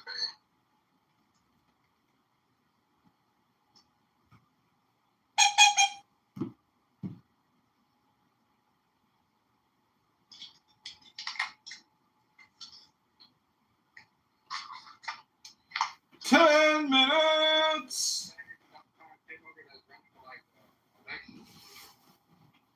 No, this is Ayn Rand. I'm a supporter of candidate Kitover. You can go to ChicagoMayorVote.com to help defeat the communist thieves stealing from the pensions, creating lies and propaganda. Go to ChicagoMayorVote.com right now. We start gathering signatures on our petitions in less than a week. Next week, we start getting signatures, and we submit in August, and we're looking forward to major national publicity as one of the most noticed and publicized political elections in the country for the mayoralship of Chicago. Is it going to be on the ballot? No, I won't be on the ballot, but I will be a write-in candidate. Unless I can actually raise the money to get the signatures. The chance of that is very small. Election Commission. Yeah, this is the state house, whatever, right? I don't know what the state of Illinois or the Chicago Election Commission threshold is, but it's probably somewhere around that amount. Yeah. But if I do raise the money, I will invest it in signature.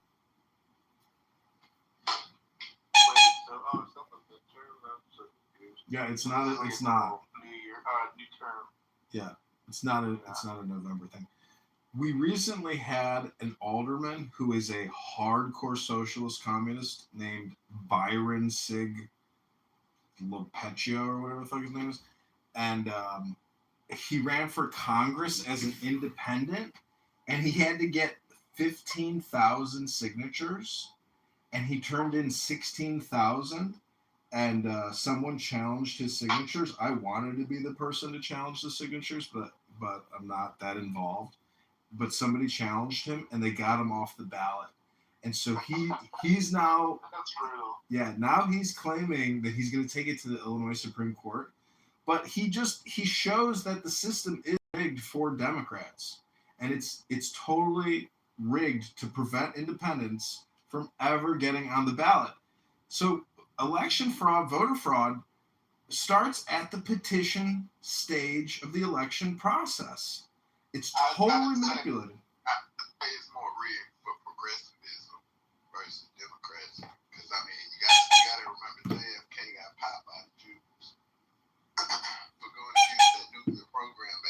I am a journalist. You can't just cast that net over our Democrats.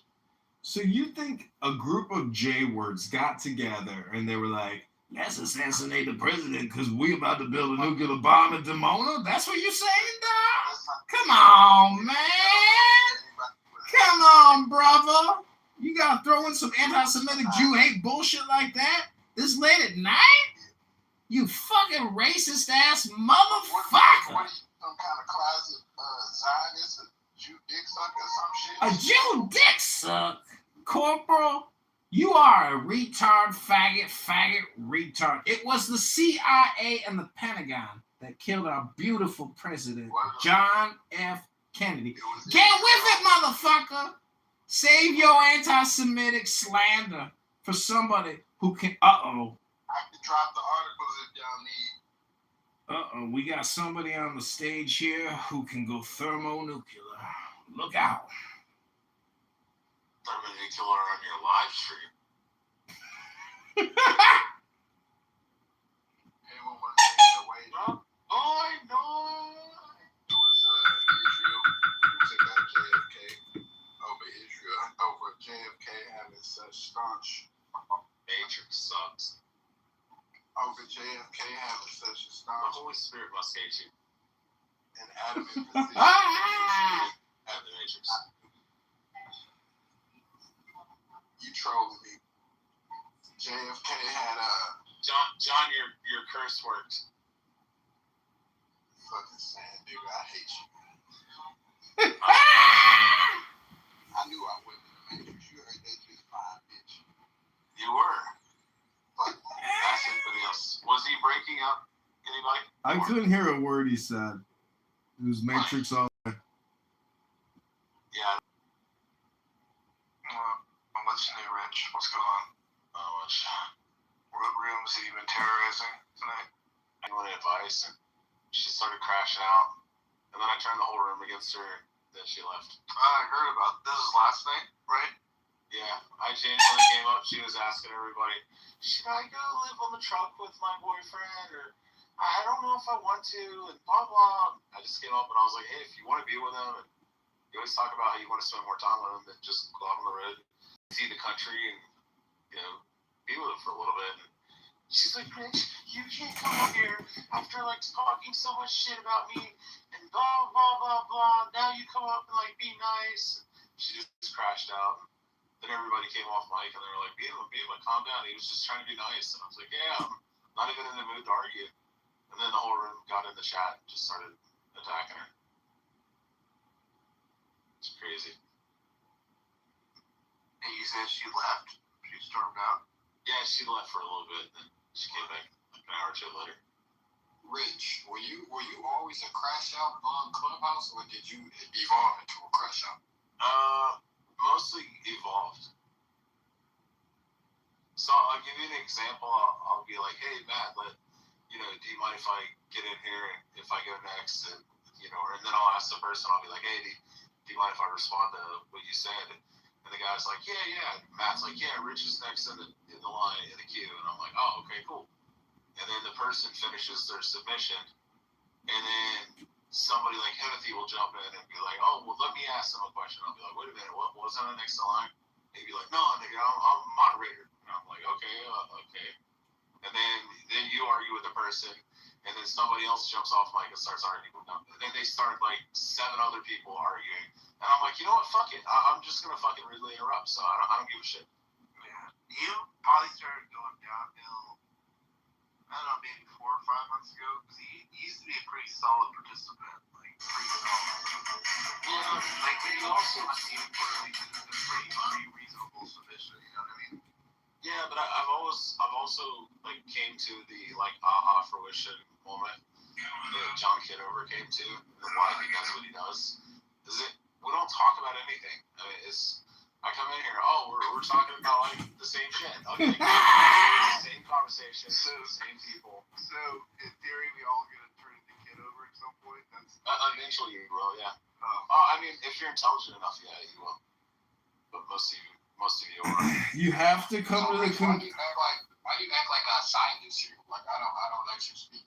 Oh no, I wasn't saying you. I mean, I used you as an example, but I was using you as an example of like they replace you with anybody. Okay, so who would you say silenced you the most? I wouldn't say it's necessarily any individual. I would just say it's all the fucking assholes that want to like jump in, and there's no actual moderation. And I think like people like Brent and stuff like that, even though I don't agree with them on everything, and some other people will be like, no, shut the fuck up. You know, Rich was next or John was next, even if they don't like you or they don't like your opinion and they don't like what you're about to say. And Beaver's pretty bad about just letting people railroad. He's kind of simpish. I think Trump is gonna do a draft. I'm praying he does. Why are you praying he does? Did he kick him? That's why. Wait, did you kick Rich for calling Beaver simpish? You should want to go get some too. You American. Go to Carg Island and just grab But two, we're gonna have to ground invade because once the Gulf nations get cooked, which they're gonna get cooked, because when we hit Israel hits our part of the Gulf nations. Once that diverges into a humanitarian crisis, because eventually we're gonna take out some of those assassination plans in Israel, even though Israel doesn't need as heavy as those Gulf nations. It's going to put us in a hell of a situation where I think the only contingency we're going to have left in culmination with whatever fuckery is approved with the current Trump administration at that current point in time. We're going to have a ground invade, boys and girls.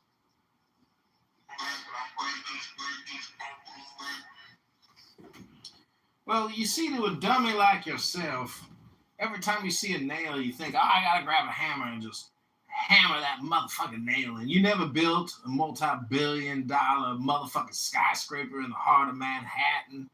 You never fucking started an NBC television series that went universal and made billions of dollars. You never built a motherfucking casino in Vegas. You never fucking built towers all around the world. You never fucking licensed your brand for billions of dollars. You never became a motherfucking president twice, defeated assassination attempts, circumvented the goddamn Democrat industrial complex. I'm a Trump fan, nigga. You a Trump fan?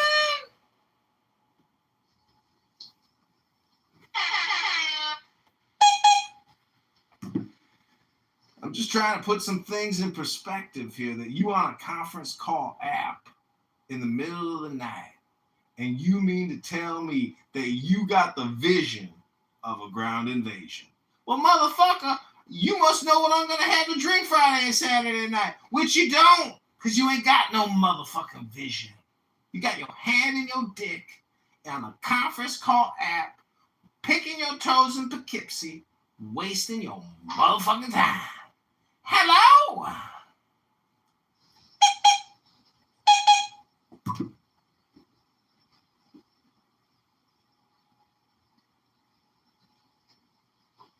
You in the Matrix.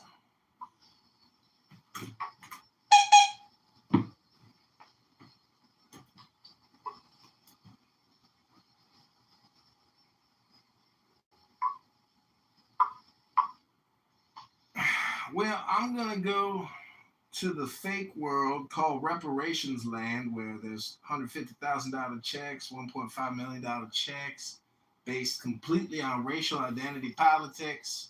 It's called the fake world. Oh, somebody told me to tell Beaver he's a simp. And Beaver is a cuck. That was Rich on my YouTube Live.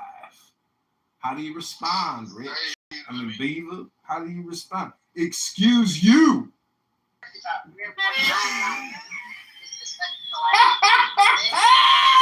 Well, sorry if I fucking had a fucking seltzer, for Christ's sake.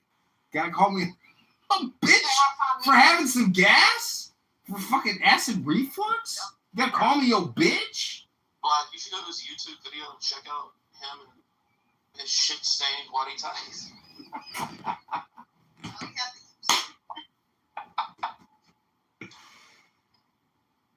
Well, you know, what's worse, carrying around photos in my shit-stained underpants while I do yoga in the sun, or actually being flexible, healthy, wealthy, and wise. Which one is worse? Walking around with a photo of John Kim, me living my best life, motherfucker? No. At what point do you abandon the underwear and just throw it away? Like, how big does the shit stain have to get?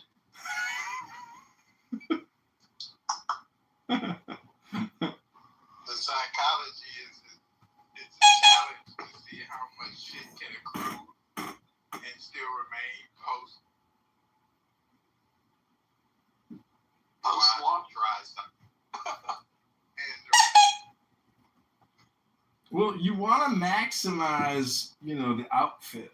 That's what I like to say. And the truth is, I have so many pairs of underpants that I don't have to do laundry for at least 4 months because I have bought so many pairs of underpants at Ross, Dress for Less. Well, there's your answer. You take the shit ones off and the shit cakes into it for 4 months on the ground before you put it in the washer. BB, you projecting on me. Let me get the projection detection system turned back on. An N-word?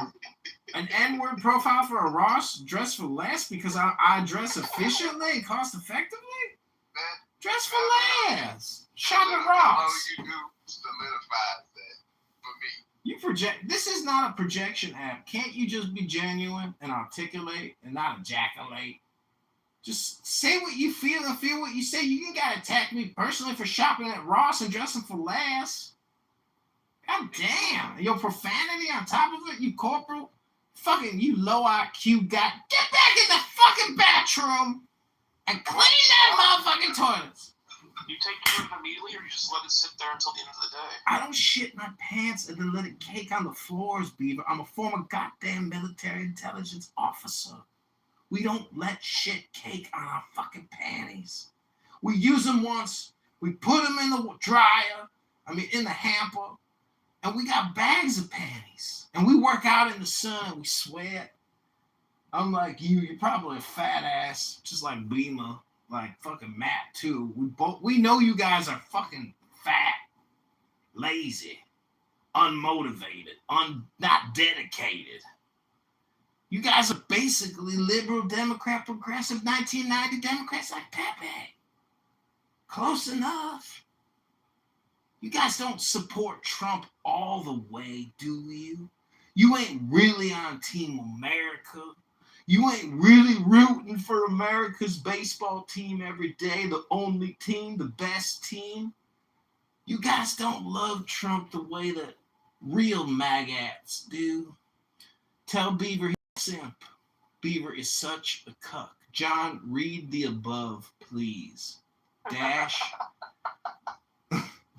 rich. I rest my case, ladies and gentlemen.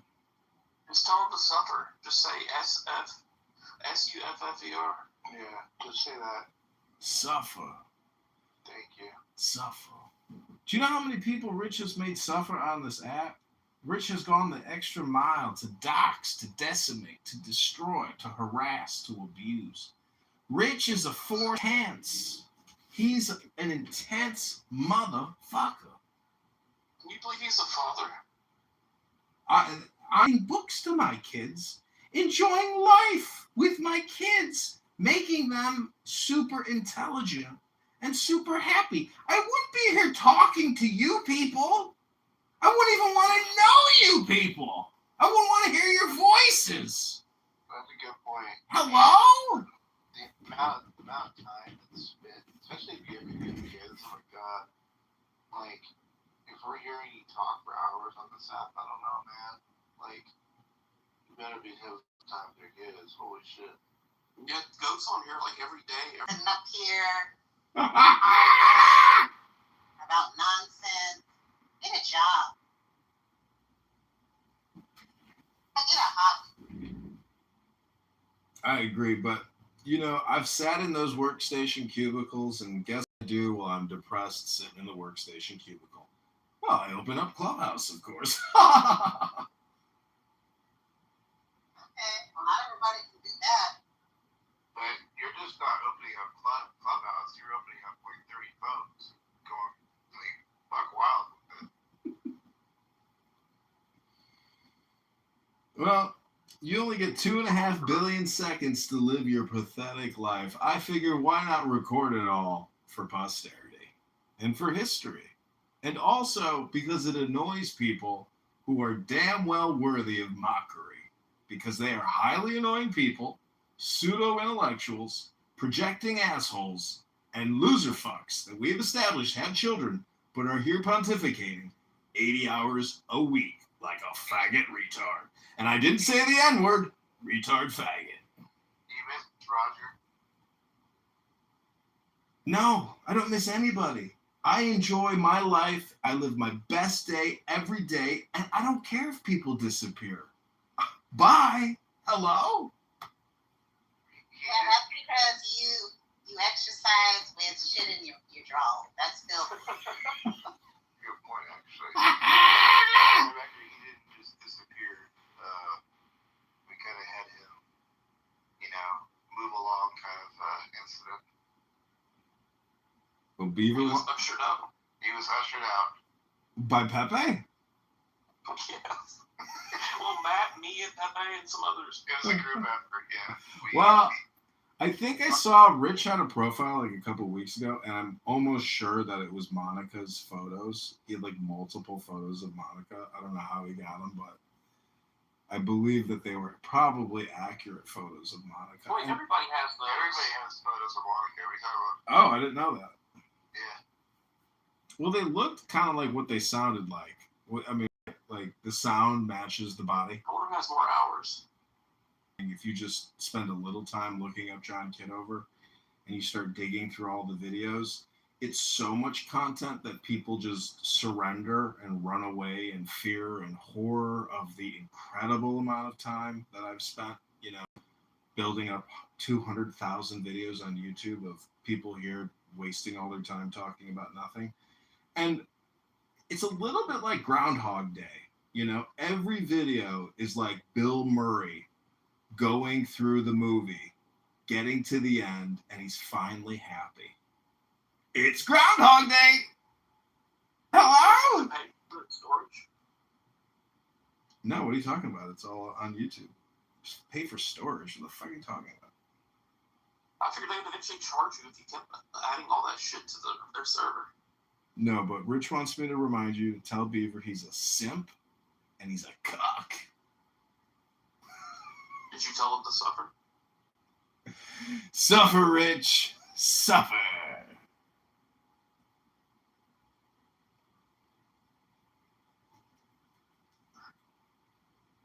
You remember that kid in elementary school who would come to class and his clothes were always ruffled and he looked unkempt and he had syrup and shit all over his cheeks and lips and his hair was always messed up. His hair is that's who Rich is. He's like he's like Dennis the Menace, basically. Do you think he's a fatty though? I don't know. I'm trying to. Yeah. You think so? I know he's not lifting weights. He breathed at the very end when he says something. It's like, Really? He's breathing heavily? Oh shit. well, not heavily. He just has that like satisfaction grunt at the end where it's like, when he thinks he says something really clever, he'll end the sentence and he'll just go, Well, what do you think about Pepe's like vocal inflection, or I don't know what part of language or speech you consider it, but when he starts going,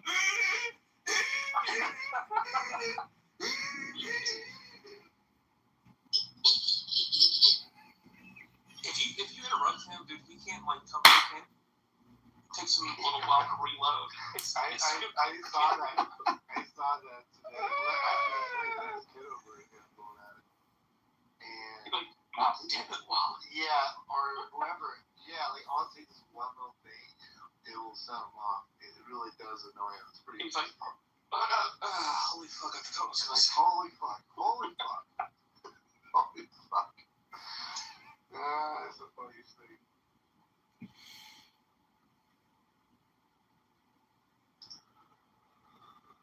what about Bima though, when she goes on her like long rants about exchange and agreements and all that, and it's just, to me, it sounds very repetitive, as if she's like on a loop and she says the same type of arrangement every time.